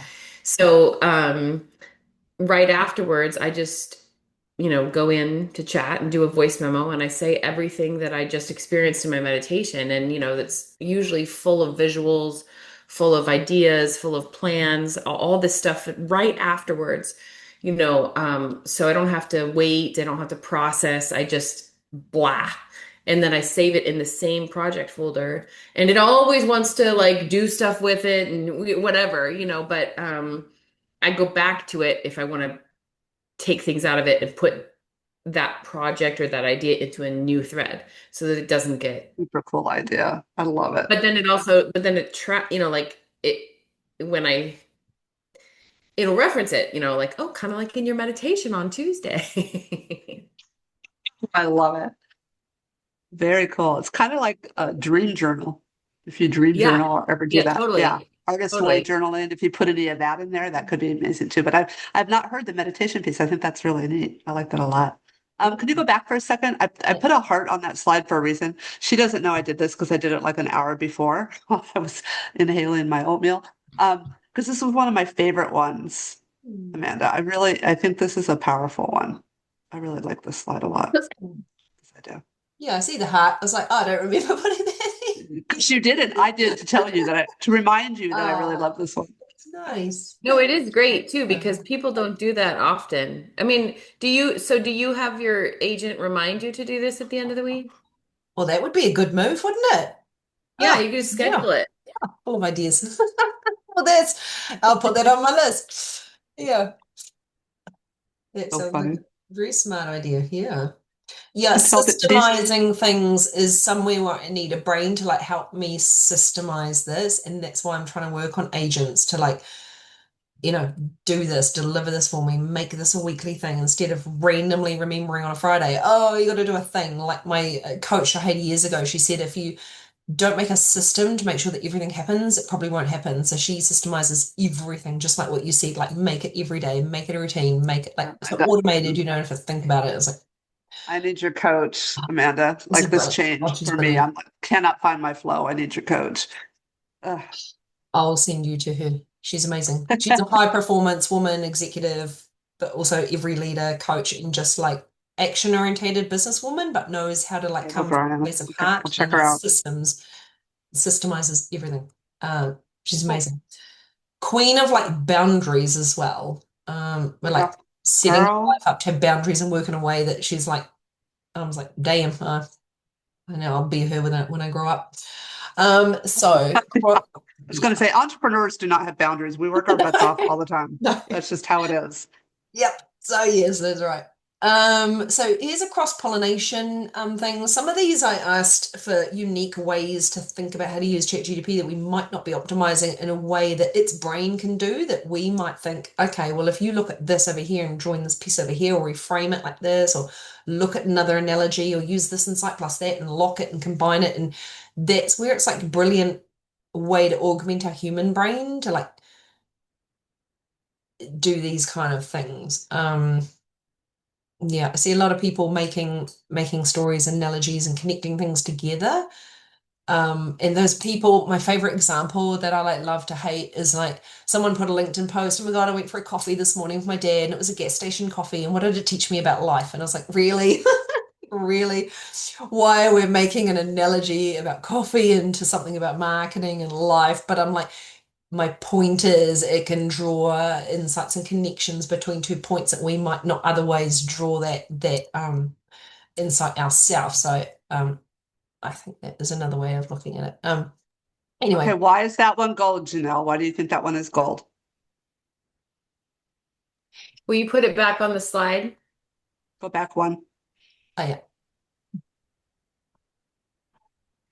yeah. Just because I think that you can like I love metaphors. Like I love people I love it when people speak in metaphors and lots of different ones or go all in on them because you can understand something from a totally different perspective and you can instantly identify something, instantly understand it. Um, I mean, like your AI workshop as if it were a cooking recipe. Like that's how I do my presentations. It's because I own restaurants, everything is about that. So, or other things. It's not just about like you know what I mean? This is it really, really lands. Like can I upload an image to here Yeah, you can on this? yeah. Should be able to on the chat. Sometimes it lets you, sometimes it doesn't. It looks like it will though. Okay, I'll upload an image that I use all the time and people just get it. Oh, of course A picture tells 1,000 words, right? That's what they say. right. Oh, well, I thought I had it on here. While you're doing that, Janelle, I love that you say that because quite often in my blogs I use metaphors.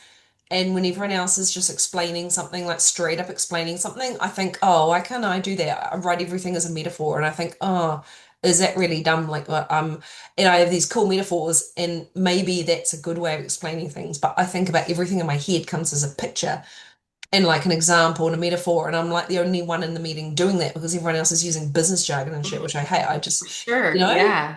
but I love that if you can appreciate that, that makes me feel better that okay, there is a place for explaining things like Oh, that, for sure. you know. Some of the leading experts, and that's part of the reason I asked. I wondered. Some of the best TED Talks, they talk in metaphors, or they tell a story and end with a metaphor, start with a metaphor. So I love it. I think it's cool. Okay, I'm gonna download some pictures and I'll put them in there. They're my like slides that are like, oh, okay, people get it. Nice. Okay, cool. You do that. Shall we carry on? You can do that. Yeah. Look at them. Yeah. This one's a random one. We got you guys think about that. Like, if you're the editor, maybe Rachel will like edit this like you're the editor of this magazine, and maybe you want a thought leadership article for LinkedIn or Substack or something like that, and you frame it like it's a leading, like you said, thought leadership expert. You're a TED Talk speaker. Give me a TED Talk version of this Substack post, like maybe something like that, like out of the box. We could make it think like something. Build your own agents. I've got some slides on this, but in the chat, now have you guys started doing that? So the simplest way to make a little agent, I made one the other day that I can show you in the chat. Literally just go, you are now my XYZ agent. This example is you're my personal clarity agent. Help me sort things into frameworks, clarify, ask me questions, ask me steps. I think this one would be a good one. A lot of people are asking me about how do I get clarity? How do I clarify my brand voice, my messaging, what am I doing? I'm doing 50 things at once. How do I get a bit of clarity?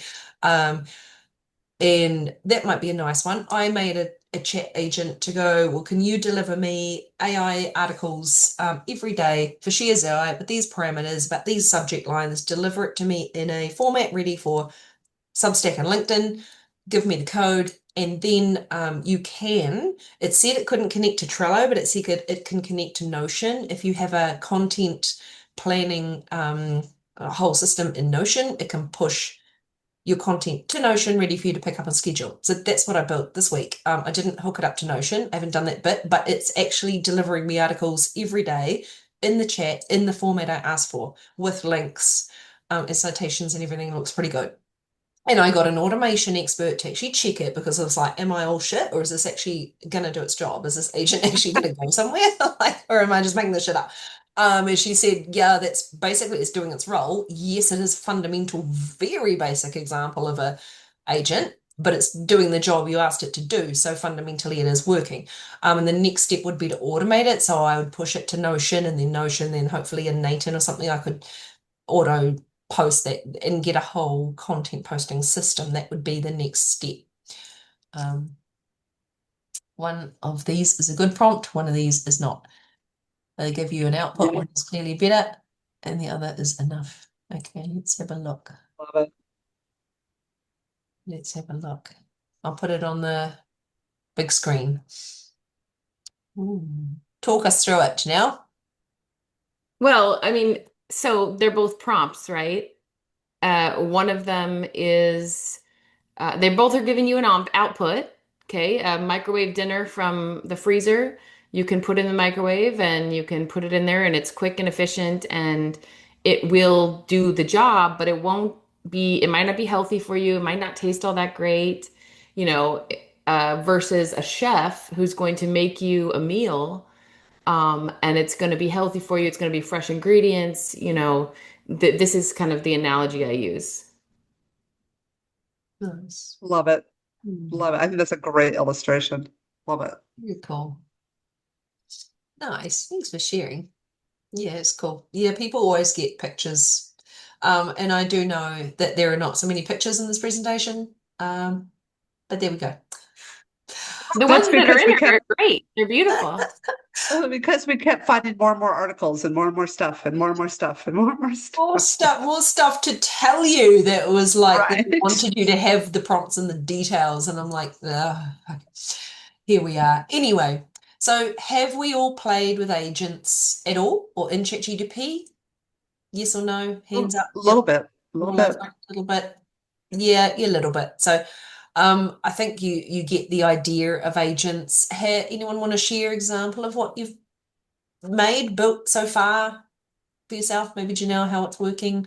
We have a lot of agents for our teams. So as our corporate team builds agents, and then we send them out to our team and say, these are the agents that you're going to use. Unless you come up with a new agent or create your own agent, we're happy to share with the team and make sure that it's getting the result we want. Um, but we have marketing agents that we send out, like for, each company has their own review agent that, the automations pull from and use to respond to reviews. Um, for each company, that kind of agent is running all day long. Wow. Uh, let's see of your list. Um, we have agents that have all of our um, um, manuals. So in all of our kitchens, we have lots of equipment. All of the manuals are put into the agents, and we've built automations to where if something breaks in the kitchen, somebody in the kitchen, one of the managers can ask the agent what to do.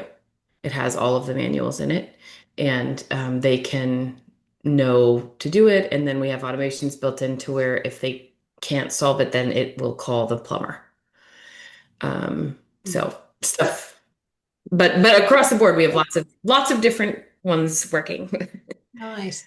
And do you are they all in ChatGPT, or are you using Make or Nathan, or you're integrating with other platforms? Yeah, we have agents.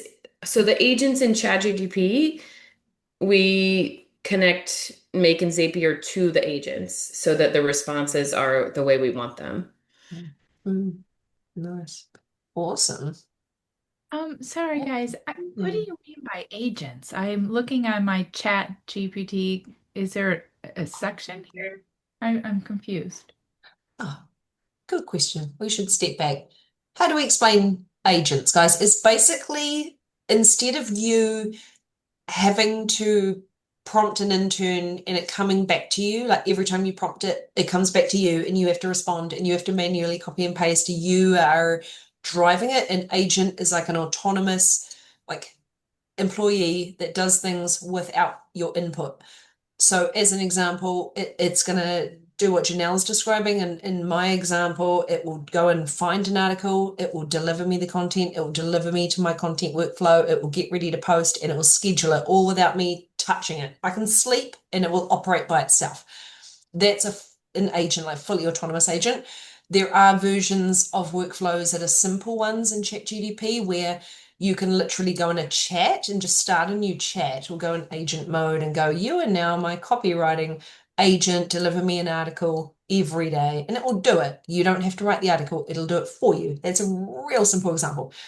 Up to where you can have complex automated workflows in platforms like N8N and Make and these other ones that are like complex automations for your entire customer journey. For a big enterprise company, might automate their whole customer journey, personalized emails, deliver this, follow up that, follow up this meeting. It's done 50 tasks at once while you're in the kitchen having coffee. That's an agent that you can sleep and it does its job.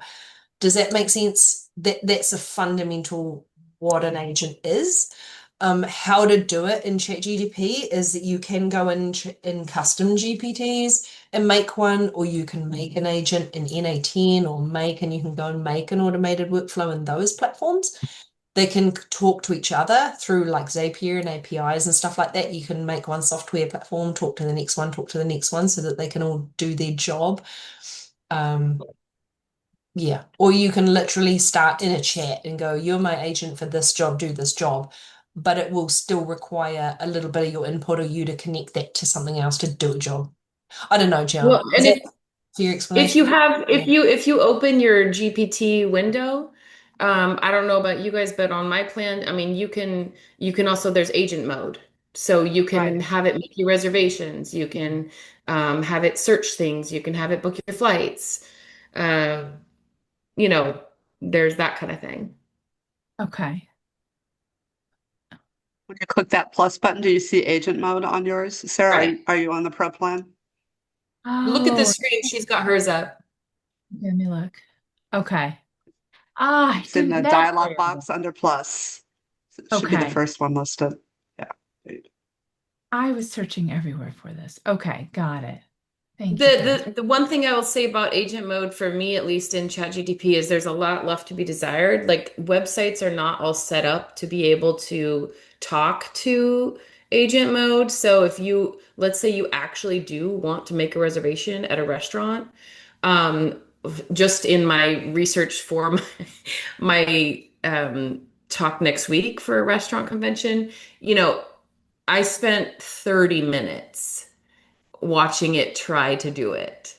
Clearly, Well, it's not I could quite have called. there. Yeah, Right. So, it's not you not quite there. I Yeah. took Right. I took another class that touched on agents and they said the same thing. And these people, they do everything. And they're like, it's almost there. It's just not quite there. And I also thought it was doing something and it wasn't. And it was actually Bahavia that put it out, Vesica that put it out for me, Amanda. There's an opportunity to be able to have it connect to LinkedIn to read all your LinkedIn posts and all your history, to have an agent do that. And it literally walked me through how to do it, but you had to go through two different third parties to make it work because LinkedIn has such big firewalls. But I guess my point in telling this story, Sarah, it's not perfect, but it will guide you through how to do everything. You can ask it the questions on how to connect things and how to do things, and it will show you how to do it. Cool. Okay. Yeah, it's pretty cool. Yeah. So here's literally two ways you can start. I thought I'd put the explicit instructions. The very simplest way is literally start a new chat, put agent mode, put in some instructions. Like you're working on your marketing funnel and your brand positioning. You're now my marketing strategist agent. Create my strategy, create my value funnel, create my email marketing, create my coaching voice, create my brand voice to deliver me this content, and then you can build and automate that. And but literally that's like how you could start. I think you could class even this morning's one, if I show you instantly. Um, where is it now? We'll try and go back into it. Where I was this morning, it had a workflow sequence. That's not it. Oh no, I can't find it now. Anyway, it was a automated workflow sequence in the cold email outreach that was like would do leads. So someone I talked to the other day to see how he was doing cold outreach, and he was using N8N, and he plugged it into that one instantly, and then it would go and find the people. And then I think the next step was send a personalized DM to them in LinkedIn. Then it would follow up. Then it would capture their leads as something else, and then it would draw them into a CRM, and then it would do something else, and then they'd come back to him with a DRM, so it would circle around and do a follow-up, and then it would book something in his diary. And it was like, then when I talked to him, he showed me his whole workflow, and he said, you're in about step 3 of 5 in my workflow. You're at this point here. You're talking to me because my agent went and sent you a DM and sent you the calendar booking and invite, and here you are, in my whole workflow. And I was like, oh, brilliant. And then it was personal because I was like, oh, it was really good because your message was really personable and it felt like he outreached to me specifically, but it was all automated. So that's the ideal. If you still can make it personal, if you're doing cold outreach in a way that feels authentic, like you're obviously doing, that makes it feel like there's still real and you're not just pumping out cold emails. But yeah. But you can look up platforms like N8N, Catherine, or Make, Zapier. I know. How do you find Janelle? Because it gets expensive when you've got limits about how many zaps you can do in the plan. It was getting expensive for people, whereas Nathan had like no limits on all the automation functions it can do. So that I mean, we still use both, but I will say Claude Code I mean, I don't know if you're using Claude Code, but it's Is great. it good? Yeah, I've read about it. I'm not using it yet. Yeah. Oh, okay. Yeah, so those are some tools that you can use or look up, guys, at ways that you can build agent in 18. And the people that I talk to, that's their go-to number one platform. And I would also say, like, you don't have to build it on your own. If you see somebody's template, if somebody shows you their whole workflow, take a picture of it and let AI tell you what it is and tell it, build this, and it will build it. That's right. Yeah. So yeah, one tip is that I've used ChatGPT to help me design a workflow and give me the prompts to feed into Nathan to build my workflow. And then you can give it screenshots of like, oh, here's the steps in Nathan. What do I need to put here? What should I do next? What are these steps? How to build the optimum workflow for this use case? And it spat out the instructions and literally gave me, and then I just went, build the workflow. So that's a way that you can get it to help you iterate workflows. There's also in school, there's heaps of AI communities. I don't know if you guys are in them. There's some free ones, and some people do teach automations, and you can download their workflows and agents and templates and things like that. But yeah, that can be really helpful. Some school communities that are free to just get other resources and templates from people. First time I've heard about Claude Code. I'm going to have to go check that out. I haven't heard anyone else talk about that, Janelle. So thanks for that tip. Yeah. Yeah, it's very cool. Gonna have to look at that. Yeah. So yeah, anything else on that, guys, or agents, or we're just It's a whole nother ball game. Sarah, don't let it get you down. Cheryl, don't let it get you down. Yeah. Yeah, just a and whole don't nother ball game. give it your credit card because I last year one of the new agent things came out and I was like, yes, this is amazing. And we have 5 people in our office and I put my credit card details in and I had read this guy's blog post about how he let it just go, and so I was like, Oh, okay, geez. here we go. I'm gonna try it. And it just started anything in the room. If somebody was like, oh, I like, sneaks. Oh, me too. Oh, me too. And then it would be prompting me like, oh, would you like me to go to sneaks? And then I would hear somebody else in the room say, yes. Oh, yes, I would. Would you like to buy sneaks? Oh, yes, I would. So I have two pairs of sneaks, which I love, but I didn't need Okay, two pairs I'm of sneaks. jealous. What size are your feet? Oh my God. Oh no. Oh, well. They're a 10. Oh, no. I was like, no, turn it off, turn it off. It's funny. Oh, that is totally like futuristic risk of your like speaker overhearing your conversation. I've ordered that for you. I'm like, oh no. I could completely see that.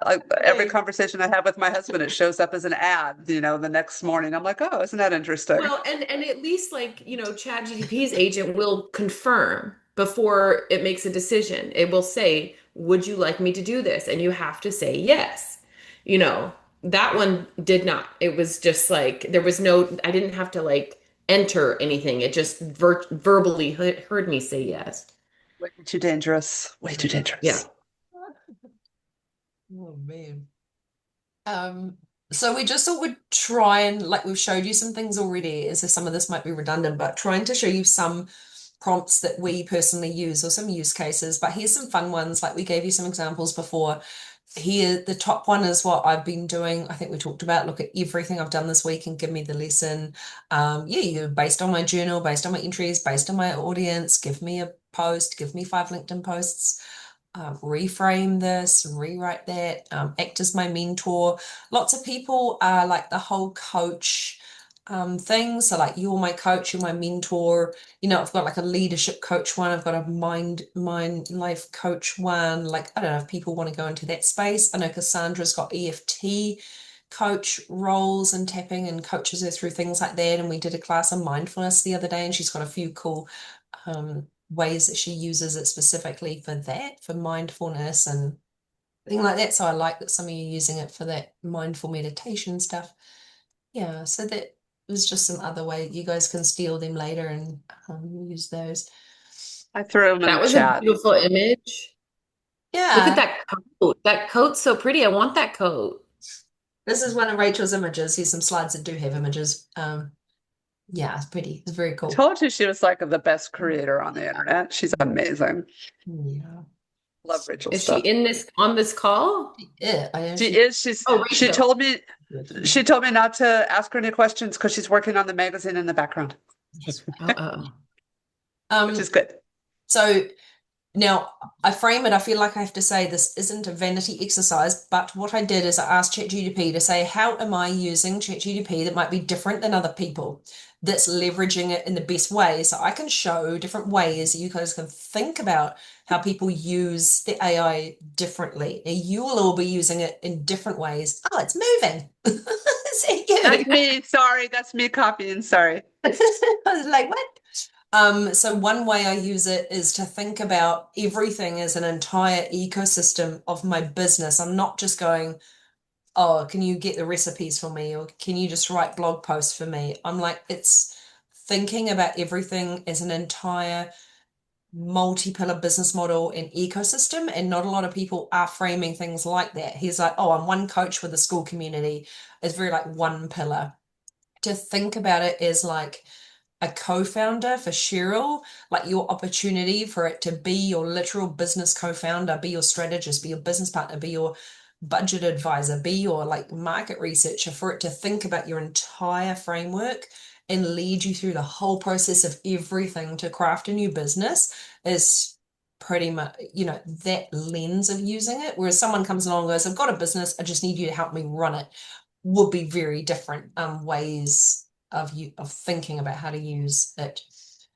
So mine, like, where we all went through a phase of like giving it a name, and I'd forgotten this, and it's told me that a while ago you named it Kairos Everin Vale because it had it meant something, that the meaning of those names each meant something real spiritual and epic. And I was like, oh, that's really cool, because I didn't want like 10 people called theirs the same name, and I was like, look, I'm not calling it the same name as like everybody else.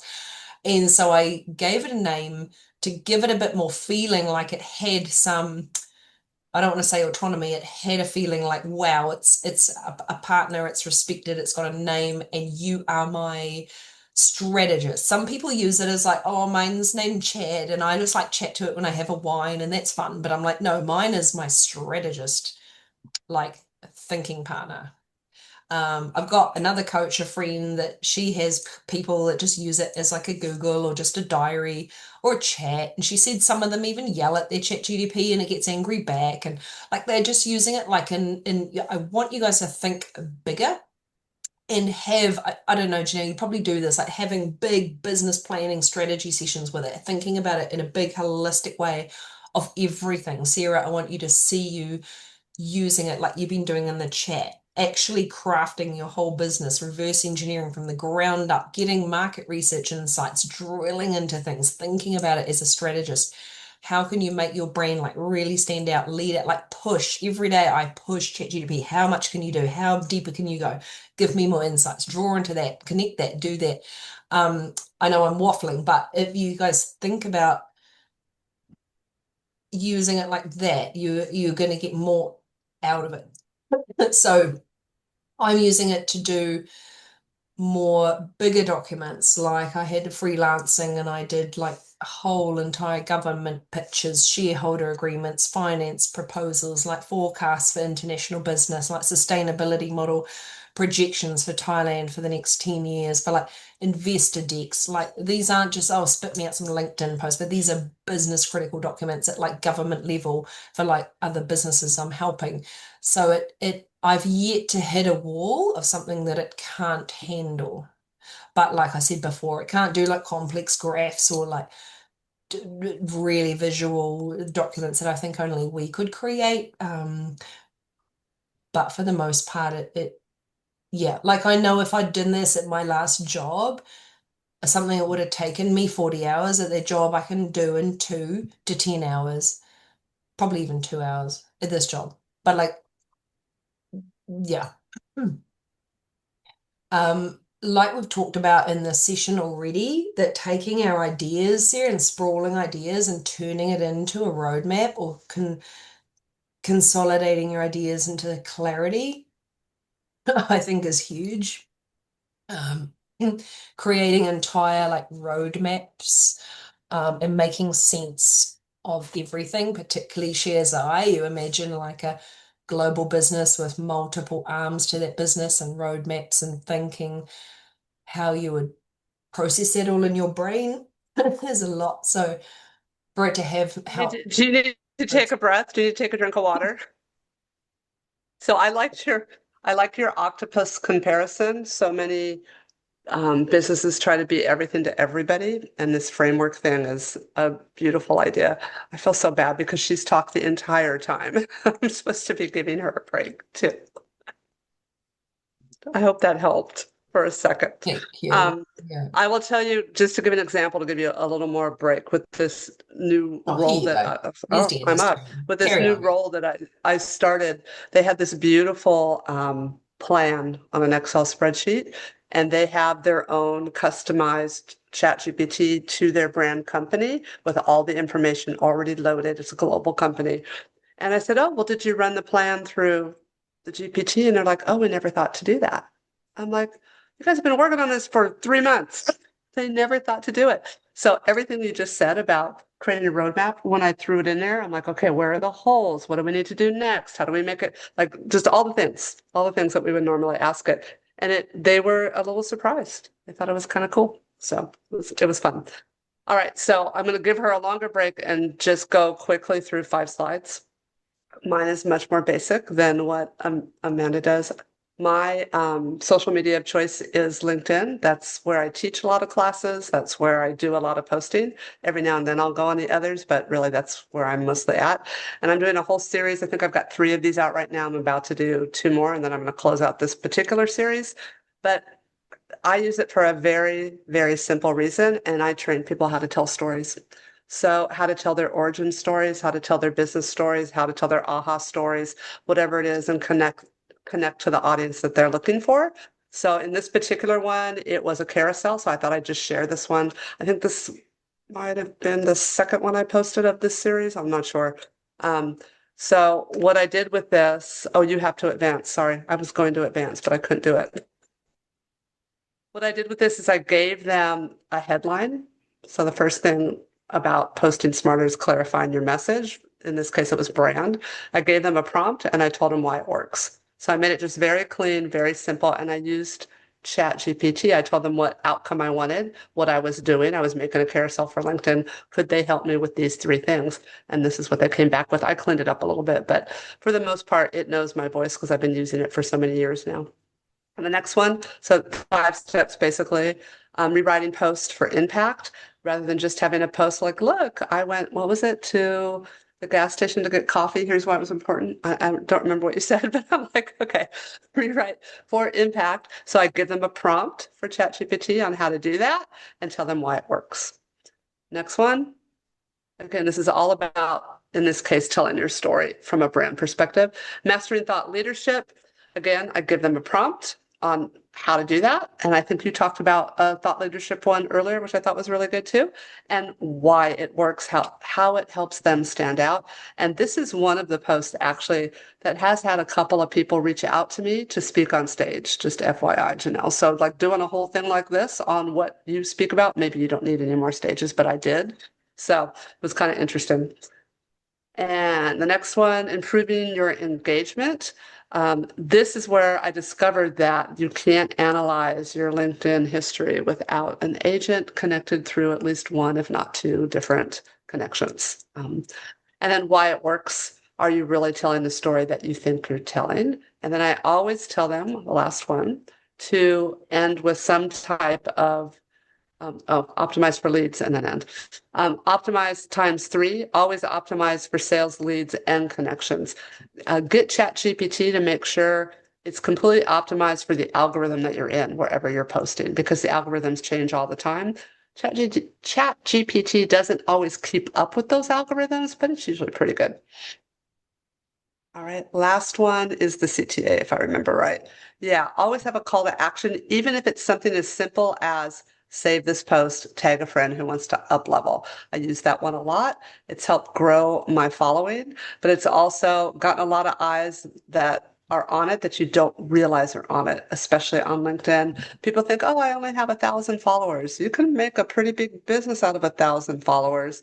And there are people that are watching you and you don't know they're watching you until you hit something that they really need to know about. And literally in the span of the last 2 months, I've had more reach outs for different smaller jobs and now a bigger job as a result of that. So that's what I use ChatGPT for, is to create things that help my clients tell their story, whether it's an origin story, like I said, an aha story, a lesson, a metaphor, all that kind of stuff. So that's what I use ChatGPT. That's one of the many things, but that's one of the main things. It's brilliant. Thank you, Amanda. Brilliant. Awesome. Do you guys want to stop and try this or ask Deanna any questions about this? Because I know content and storytelling is pivotal. Just follow me. If you want to follow me on LinkedIn, you'll see all these. So they're all in my scroll. And I'll be doing I don't another know one how this weekend. I don't know how I got to be 50 years old and I own multiple businesses and I have never done shit on LinkedIn. I literally just had to create a like I created pages when we did the Oregon AI conference. I was like, wait, I guess I need a LinkedIn. Like I had never even, it's crazy. So funny. Well, I still don't even, maybe I've posted once. Well, here's the thing. So there's a lot of different points of view here. LinkedIn is changing a lot, and we'll probably do a whole LinkedIn series later. It's changing a lot with respect. It's coming a little bit more like a social Instagram and Facebook, but there are 1 billion people on LinkedIn. 1 Oh, I love billion it, but I just people. have never spent time on it. And then, Because you're an entrepreneur and you're busy and you're doing your business, right? yeah. And then is like the new Chat's new LinkedIn that they're going to be putting out. I don't know if you've heard about that. Have you I heard was about that? reading about that. Yeah. Oh my gosh, they're going to try to So compete, right? yeah, and then I was thinking, wait, so if Chat is going to have its own employment kind of platform like LinkedIn, is it going to tell the people what your chat's like, Oh, that's because an interesting question. because Oh, it knows everything you do, I mean, it's oh, not supposed to access it, little but is it creepy, gonna be little creepy. like if I said I need the best, the most amazing prompt engineer who can do images, will it already know? Actually, I already know.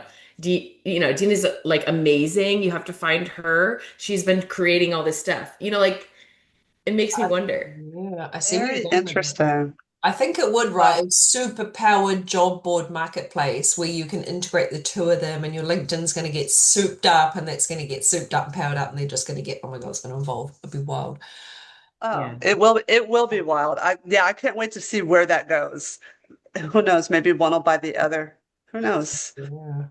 I literally talked about that to Wayne this morning. I was like, oh my God, Wayne, have you heard this giant marketplace? It's just everything else is going to get taken out of the market. And he's like, no, they all evolve and it's evolution. So the predator evolves and the prey evolves and that evolves and that LinkedIn will evolve and they'll get different offers and they'll compete and round the cycle goes up and up and up. And I'm like, yeah, you're right. But it might take out some other minor marketplaces. Yes, it might take some other players out of the market, but I think that people like LinkedIn is big enough, it's either going to buy them out or compete or evolve to, Something's going to happen. you know Yeah, what I mean? I think Something so big will too. happen. Like, wow. Yeah. But in terms of privacy, I don't think it won't be able to spit out, but it will draw professional insights. Like I like where you're going with that. Like, oh, here's Amanda's top things that she can do, and she focuses on this and that, and like it could be like that. I don't know. It could. It could. I mean, people are already using job postings to rewrite their resume with ChatGPT. And then the people that are posting are using ChatGPT to analyze the ChatGPT written resumes. Like it's already happening, just kind of in the background. But that takes it a whole nother level. So it's pretty funny. Yeah, on Anyway. recruitment, and there's example like I read something this morning that said that people are writing using a robot, and then the HR people are using the robot to read It's the a robot's robot. writing, Yep. and then they said, well, Exactly. nobody's getting hired because I was like, this is just fucking ridiculous. Which is not true because they found me No, on LinkedIn. So that's right. it's not true. But it probably feels true for a lot of people. So anyway. Yeah. I think you're right because they found you on LinkedIn directly through your thought leadership, and that's where the power of the personal brand is. But when you're doing an Exactly. automated, like if you can't get past what is it, the ATS filters, if you're trying to get a job and your thing can't get past the robot filter to the HR person, their filter blocks your filter, and then just nobody's even True. getting seen, and it's ridiculous. True. It is Um, ridiculous. And maybe but that's why they're building one, right? Maybe it's solving that, right? I don't know. I hope I so. don't know. Hope so. This is just a bit at the end. I know we're already talking about branding, but because I know we're all running businesses and marketing and branding, I just want to put some of that lens on the end here. And I know we've got 20 minutes to go. I think we've covered this. And I love like thinking about AI as your second brain or your wife, backup wife. Like I think I love that Nikki said that. She's like, we all need a wife, and the AI is like her person. I just think like it takes so much load off the brain. And I've done a whole little course in school about AI for women that is literally how to use AI to think about taking some of that mental load out of your brain and saving us some mental capacity. You know what I mean? Because we're all, and I've done a whole series on burnout and tech overwhelm and things like that. And I write about that on Substack. And it's just like how we're thinking about it like that and how to use it to time saving.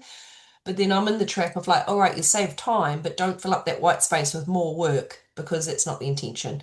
To just optimize it so much. So it's like a trash compactor, and I just compact and compact. Oh, I can fit more in. I'll compact, fit more in until like we're all going to go insane.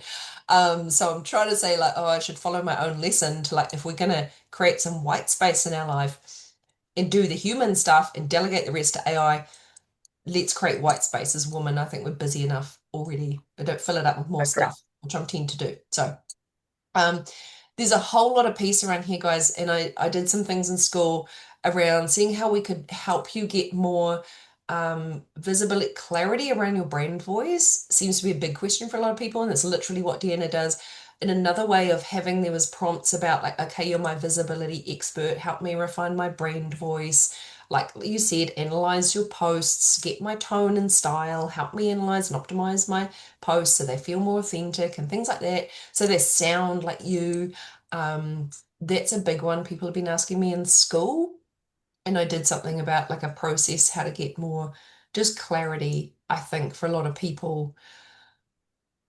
How I better explain that, Deanna. That's literally what you do, but I'm trying to, and there's images. Oh, there's about images. Actually, Oh, the images have gotten a lot better. There's a couple of people I follow over on Facebook. So when we send this out, I'll put those names in if you want to go follow them. That they've really come a long way with Sora. Sarah knows she's used Sora from the beginning, but it's just in the last 2 weeks. I don't know what they've done, but there's some kind of upgrade that's happened. Well, For they've sure. been pressured. Nano Banana Gemini is Oh amazing. gosh, no kidding, right? Oh my gosh, I know it. I know it. so cool. What's your guys' favorite tool right now while we're talking about images, but not to digress, but have you got like a new favorite Still, Nano I still or like. Junie? I guess it depends on what you need. I still like, actually, Higgsfield is what I've been using the most here lately. Oh, yeah. Yeah, I really, really like it. All the video little shorts I've done on AI Tag and SRef Ember is all Higgsfield stuff. And it's coming out way better than I ever anticipated. So Nice. that's I mine. mean, Although I haven't played uh, with Nano as much yet, so I can't wait to play with it this weekend. the Google AI Studio I think is awesome, Yeah. and also what is it, VO? VO3? Oh yeah, video's good. It's expensive, but it's VO. good. Oh, yeah. And then God, what's the other one?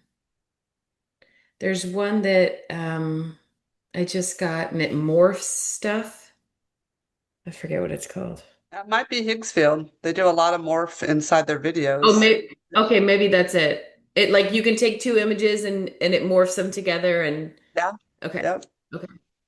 That's that one. Yeah, it's amazing. But yeah, I was like you, What I about? was in the OpenAI studio and just playing. They've got all the models in there and you can generate Oh certain yeah. just Yeah, and I play need in to there. do that. That's a good idea. Because What I even need is I need a voice trainer, and the only one I can find is 11 Labs.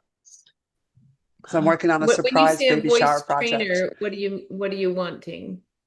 So I did a little toddler podcaster announcing what I did. Well, now they've asked me to do a little toddler of my boss's boss who's having a baby as a baby. and using her voice. Well, I don't have anything but a tape of her voice and it's a different script. So I need a AI tool that trains on her voice so that I can give it a new script. And I think 11 Labs is the only thing that does that. So unless anybody There has is any other good Hey, Jean? tools. Doesn't Hey Jean do what you mean? Like it took a recording and sample HeyGen of my does a voice? great, Yeah. HeyGen does a pretty good job, but I found a better one called Go Enhance that does better like the TikTok broadcasters that are little babies. It's Go Enhance is what they're using. It's even better than HeyGen. What about Hume AI? I don't know if that's quite what you need, but it said something about it's the most accurate voice AI tool. Okay, I'll go check it out. Hume. That's my weekend project is to create this little like 30-second film of her. And I have some cute images. I can animate it, no problem. It's the voice that I'm like, oh, I don't know what to do with this. So yeah, thank you for those. Yeah. You could also ask Lenice, because she literally just did our song comp and she used my voice. It sounds pretty like me. And she's like, the promo video has got your voice in it, Amanda. I was like, what? And you could ask her how she did Really? that. All right, I'm gonna send her a note. If you She's so want, good. what she uses. And it's at songcomp.sheisai.ai, guys. You can go and vote for all the incredible people that made beautiful videos Oh, to go yeah. into Lisa's song for our community competition. It's beautiful. We had Yep. like so many entries. It's amazing. But yeah, just when you said voice, I know that Lenice did that and borrowed my voice from I'll somewhere check and it. put it in a video. I was I'll like, check it out. how'd you do that? She's so clever. But yeah, She is clever. She's really good. yeah. Now you guys are better than images at me, but I just tried to put some little tips in here. And you've probably all been through the Secret Hour Society and like totally nailing your brand imagery and text, but I know that because we're talking about prompts and how you prompt thinking about photography, style, lighting, references, brand alignment, I want people to think about the diversity of the people in your imagery, all of that. I don't know, you guys probably want to touch on this more than me because I'm like not the photography expert here, Deanna is, but I just thought I wanted to put in some tips about image generation because I know we've all got brains, we all want images. I would put that in the chat, but it's way too long for the chat. It won't let me. So that you're gonna have to wait to get that one in the presentation, guys. Sorry. Yeah, right.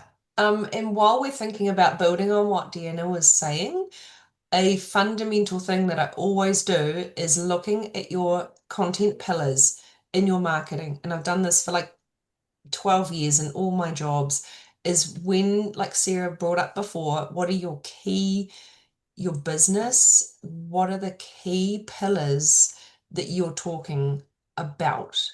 How to best example, ours are like education, art, woman.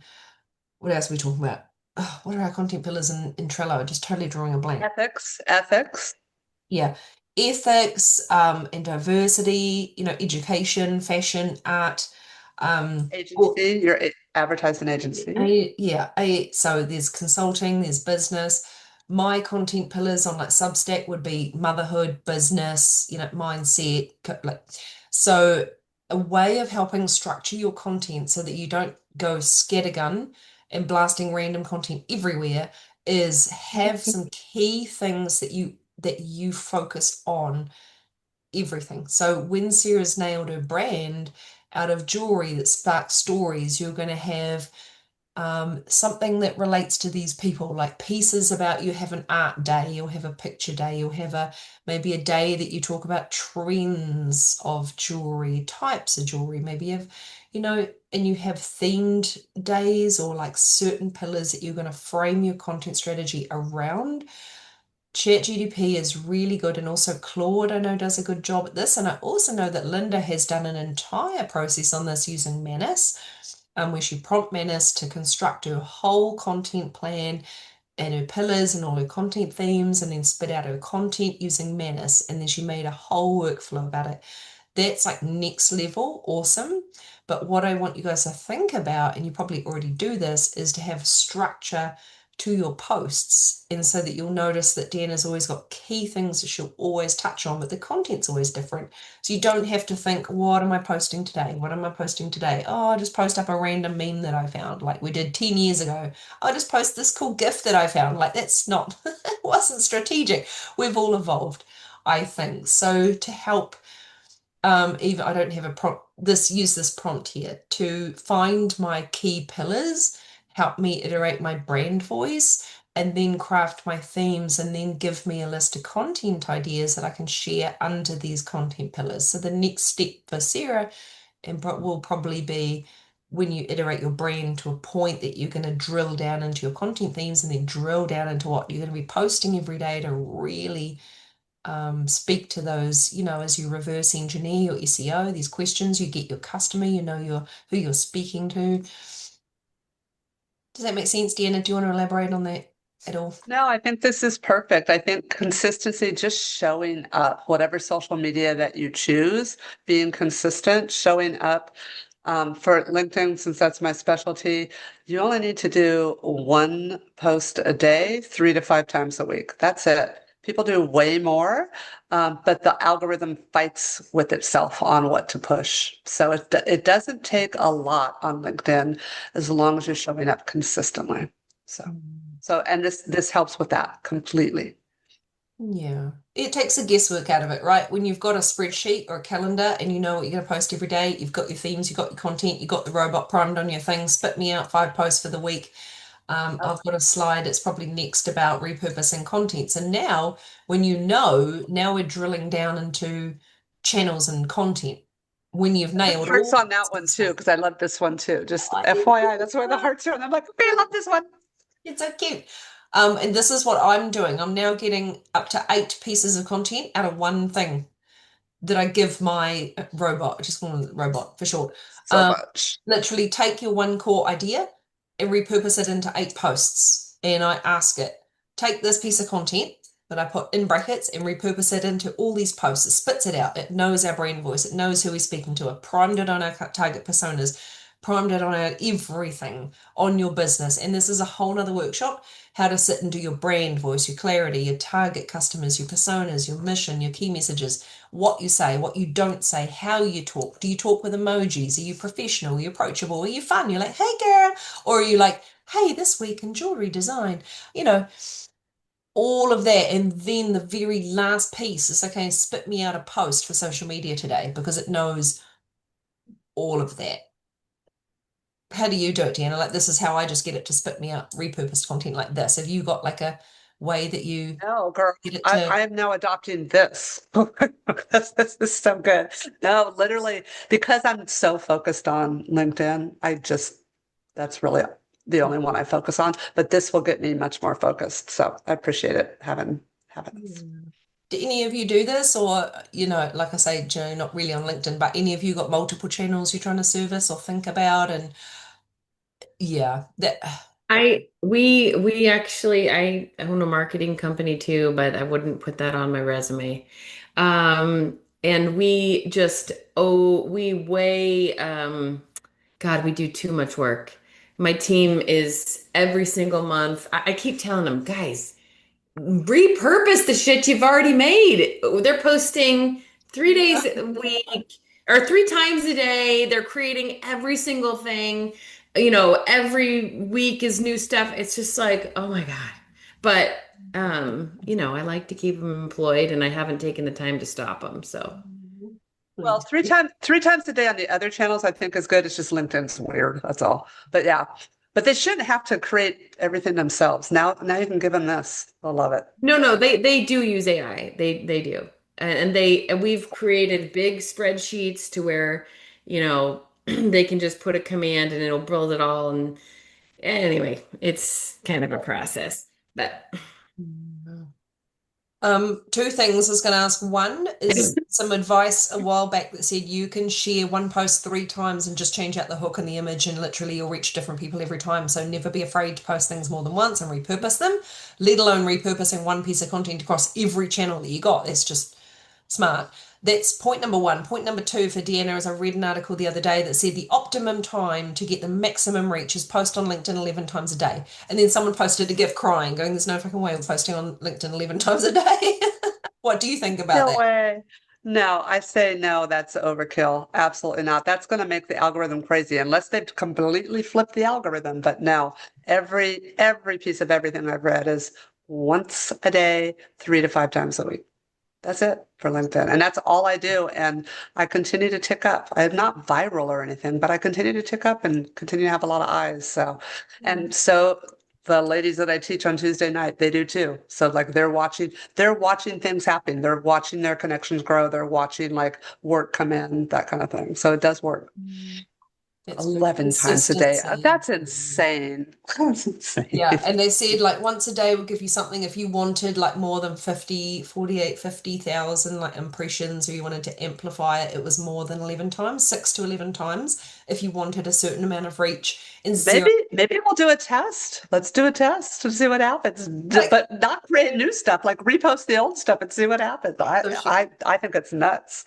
nuts, eh? So I was like, oh my God, no one is doing that. And I was like, well, we post like 7 to 14 times a week, like 1 to 2 times a day. I So could we're see in, like, that. the I could see that. middle to high kind of level. And I was like, yeah, I think we're kind of matching what they said the kind of Yep. engagement should be, but like it's just 10 not times a reasonable to day. post much. We're not all That's Gary just Vaynerchuk. Like, hello, come on. Yeah, it's nuts. nuts. So I want to leave you guys with something fun. We are coming to the end and we're wrapping up because I know it's time, but something fun that blew my mind was I did get this from someone else. Who shared this with me? Was it Linda? It was Linda. We love Linda. Yes. And so she found this trick that you can do is ask ChatGPT to find you your AI twin. Now this blows my mind because it means that the AI can basically search everyone in the entire world who uses ChatGPT and look at their behavior and their use of AI and their digital footprint and their thinking patterns, and then match you up as your unique footprint, the digital footprint archetype, and find someone else that thinks and acts like you in the whole world. And like boom, and I love that. And I was like, holy shit. So this was a cool, fun little exercise that you just, where's the prompt? I think I've got it on the next slide, hopefully. You're basically looking at who in the world uses AI exactly like you do. Now, I did it. Wait, is it assuming that? Because that's what we're talking about with the LinkedIn stuff too. Like, is it just assuming that these kind of people are, or No, is it's it? based on every data. Like every day it says, oh, Janelle's using AI like this. Janelle uses AI like Rachel does, but Amanda uses it like Sarah does, but Deanna uses it really differently. Like my partner got a whole different archetype because his use of AI and the way he thinks is very different than me. So it's based on the actual data of how people are using AI. Not And just then like what's the prompt? Have I got it here somewhere? Is it on the next slide? No, this is not the prompt. This I did That's it. your results. That's my result in a photo that I made in ChatGPT of I got these 3 as the archetypes that best matched me. My best one was Kathy Hackle, and then Sophia and Ariana, who I love them all. They're amazing. And I was like, oh, that's amazing. So then I got ChatGPT to make this image for me to put, that's meant to be me with them in one photo, to show that these are like the people that I have the same AI footprint and use as those women. All I did was ask it your headline. Who would be my AI digital twin archetype? And it just gave me 3 names that I think I agree with. Just so very simple. In fact, let me go read Deanna, because I got my screen up and I can't click it. Can you click the AI archetype instructions here and it goes to the post in school where there's the full instructions in the prompt?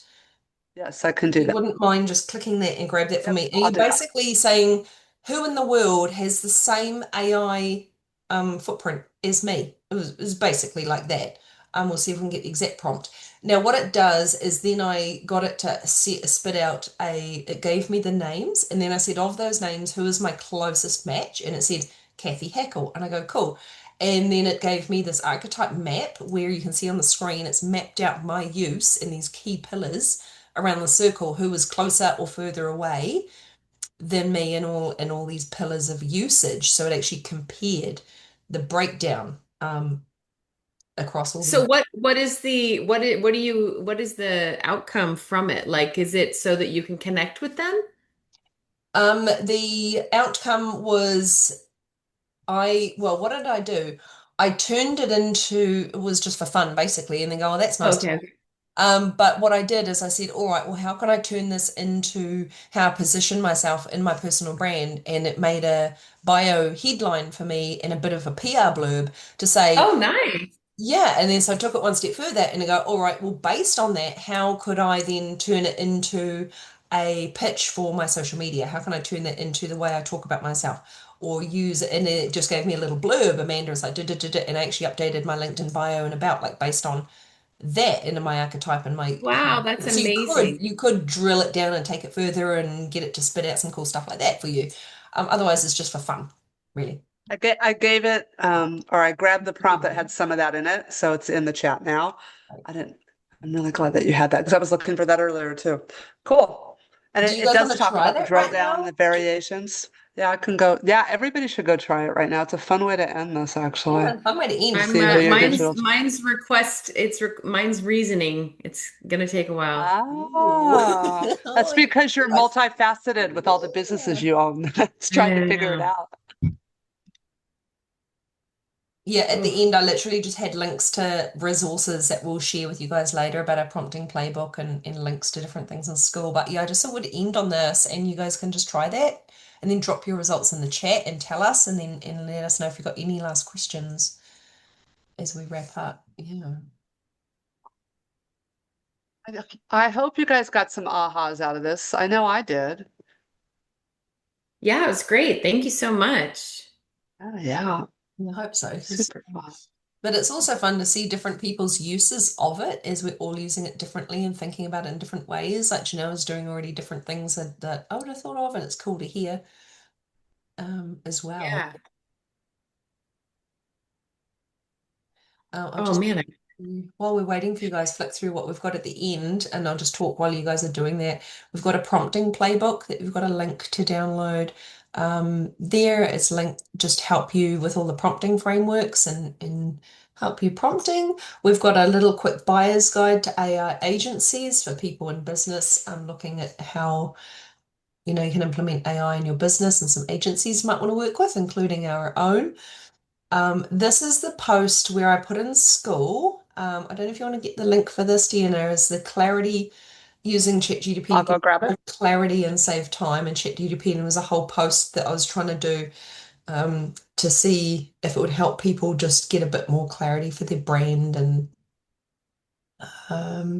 the visibility coach. This is the next one I was talking about, how to get this prompt. This prompt I put in school as well about getting amplifying your visibility online and just getting a coach about what was the angle here. It was about you showing up online consistently and having the intention to say, I'm going to show up every day. I'm going to post once a day on LinkedIn. I'm going to be confident. I'm going to be like this. I'm going to express myself like this. And I'm going to, as particularly if you've got your own business, then Sarah might want to say, I want to show up like this. I'm going to be visible and just how to help you like show up in a way that Deanna's talking about. Just, yeah. I'm Okay. grabbing those two right now. I just put mine, what it said, who I said I was. Oprah, Shonda Rhimes, amazing. Pretty nice. Yeah, I'm like, oh, those Amazing. are big Nice. shoes.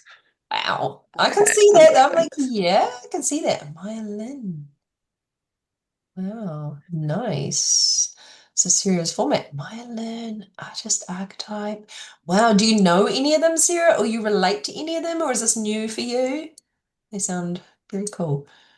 Mostly That's so new. cool. So you didn't know any of them?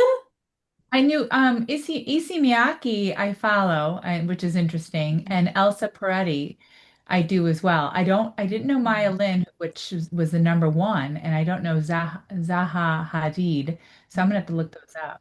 That's Oh, cool. definitely. Yeah, that's cool. But Miyake, I absolutely love. And also love Yeah, that me you can go and too. look at their brands, right? See how they position themselves, how they talk about their brands, and someone that's aligned to you and go, oh, what do they do and how they do it and how they stand out? Like brilliant for your own research. What's Cheryl got? What have you got, Cheryl? Oh, Ooh, Oprah. oh, amazing. Oh, Wow. oh. There's manifesting empowerment. Brilliant. Oh, is Janelle still thinking? Yes, it's halfway through. Oh my God. Wow. It's going to Oh, come back with something amazing like oh, yeah. Gandhi.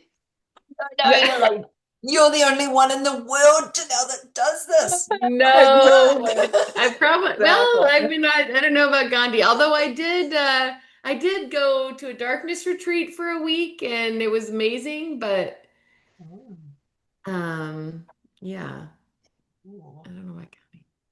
Oh, Yeah, have that you heard last of prompt is, darkness retreats? Yeah, that's sorry, that last prompt's too long. We'll have to just send them the presentation. I couldn't get it broken down. that's cool. Yeah, and it's all in here, guys, in LinkedIn. It's all in school, and we'll send you the replay and we'll send you the deck. Yeah. It was This is fun Deanna's talking to you slide. guys. Are Yeah, you Oh, guys sending this video? Are you posting this video somewhere? Are we going to be like, I will. How should we share this? oh, I that's, work out how to no, share what I this mean with is us. like, do people not on this call, are they going to watch this? do you want Eventually, them not to? Are you worried? Did Oh, you give away any secrets? I don't think you gave any away. Did you? I don't think so. new secrets. no, I guess no. I wasn't thinking that I would be on Oh. a. So what I was thinking is one, I'm going to list this on YouTube, unlisted, and share it with you guys first. After a certain period of time, I would like to share it in our school community, which is like paying members are going to get access to all our events and resources eventually. It's nice. And you guys will get the deck with all the links to the resources. It wasn't going to be posted all over social media or anything, but just to you guys and then to our community. Because I do have in our Global South training initiatives, a lot of people crying out for ChatGPT training, and this will be part of that training program. And if that's okay with you all, that they said this would be brilliant, like to just see a workshop like this or have the feedback to know that this is a good format that they would like to get parts of this workshop. It'd be brilliant for other people just learning ChatGPT that aren't using it very much at all. This would be really valuable. So if that's okay with you all, that is just Do you know? Is fine it with like me. all video the whole time, or no? What Like we're what not in the like. Can they see the chat room and everything, or is it just your video? It doesn't matter. We'll talk later. just But the okay, mine came back. What is it? Okay, Paste it in. it is my number one is Danny Meyer, which that's hospitality right there. Restaurateur. Yeah, restaurateur. Yep. Number two is Marie Forleo. Oh, she's super fantastic. Yeah, I could see that. Number three is Ali Abdal. No idea who that is. You know who that is. Number four, Joanna Gaines. Oh, wow. And number five, Stephen Bartlett. Oh, okay. Interesting. Interesting blend of people. Yeah. That's cool. Yeah, they're all very different. I only know Marie Forleo, but like she's super cool. But yeah, All represent your different businesses, kind of, right? Yeah, I'll put it in there here. Very very cool. Mm. Wow. Well, Oh, that's it's too amazing. long. I can't share it. Can't share it. It's too long. Very cool. Yeah, mine was too. Thank you guys for hanging out for so long. Yeah, Really enjoyed all of Fantastic. this. Yeah, it was great. that was amazing. Thanks you. Yeah, thank you for your time and joining us. And we'll get the resources to you as soon as we can. And we're always here for questions. You got follow up, and we love to hear what you're doing next. And jump in school and share your work with us. And Cheryl, we're going to see a banging business come out of you soon. Yes. I love it, Cheryl. Guys, I hope so. thank you so much for coming and doing this. Thank you. Thank you. Thank you so much. You have good Have a great keynotes night. and congrats again, Sarah. I can't wait to see you as a cover girl. I know. Update us, Sarah. Update us. Yes. Thanks, Okay. everybody.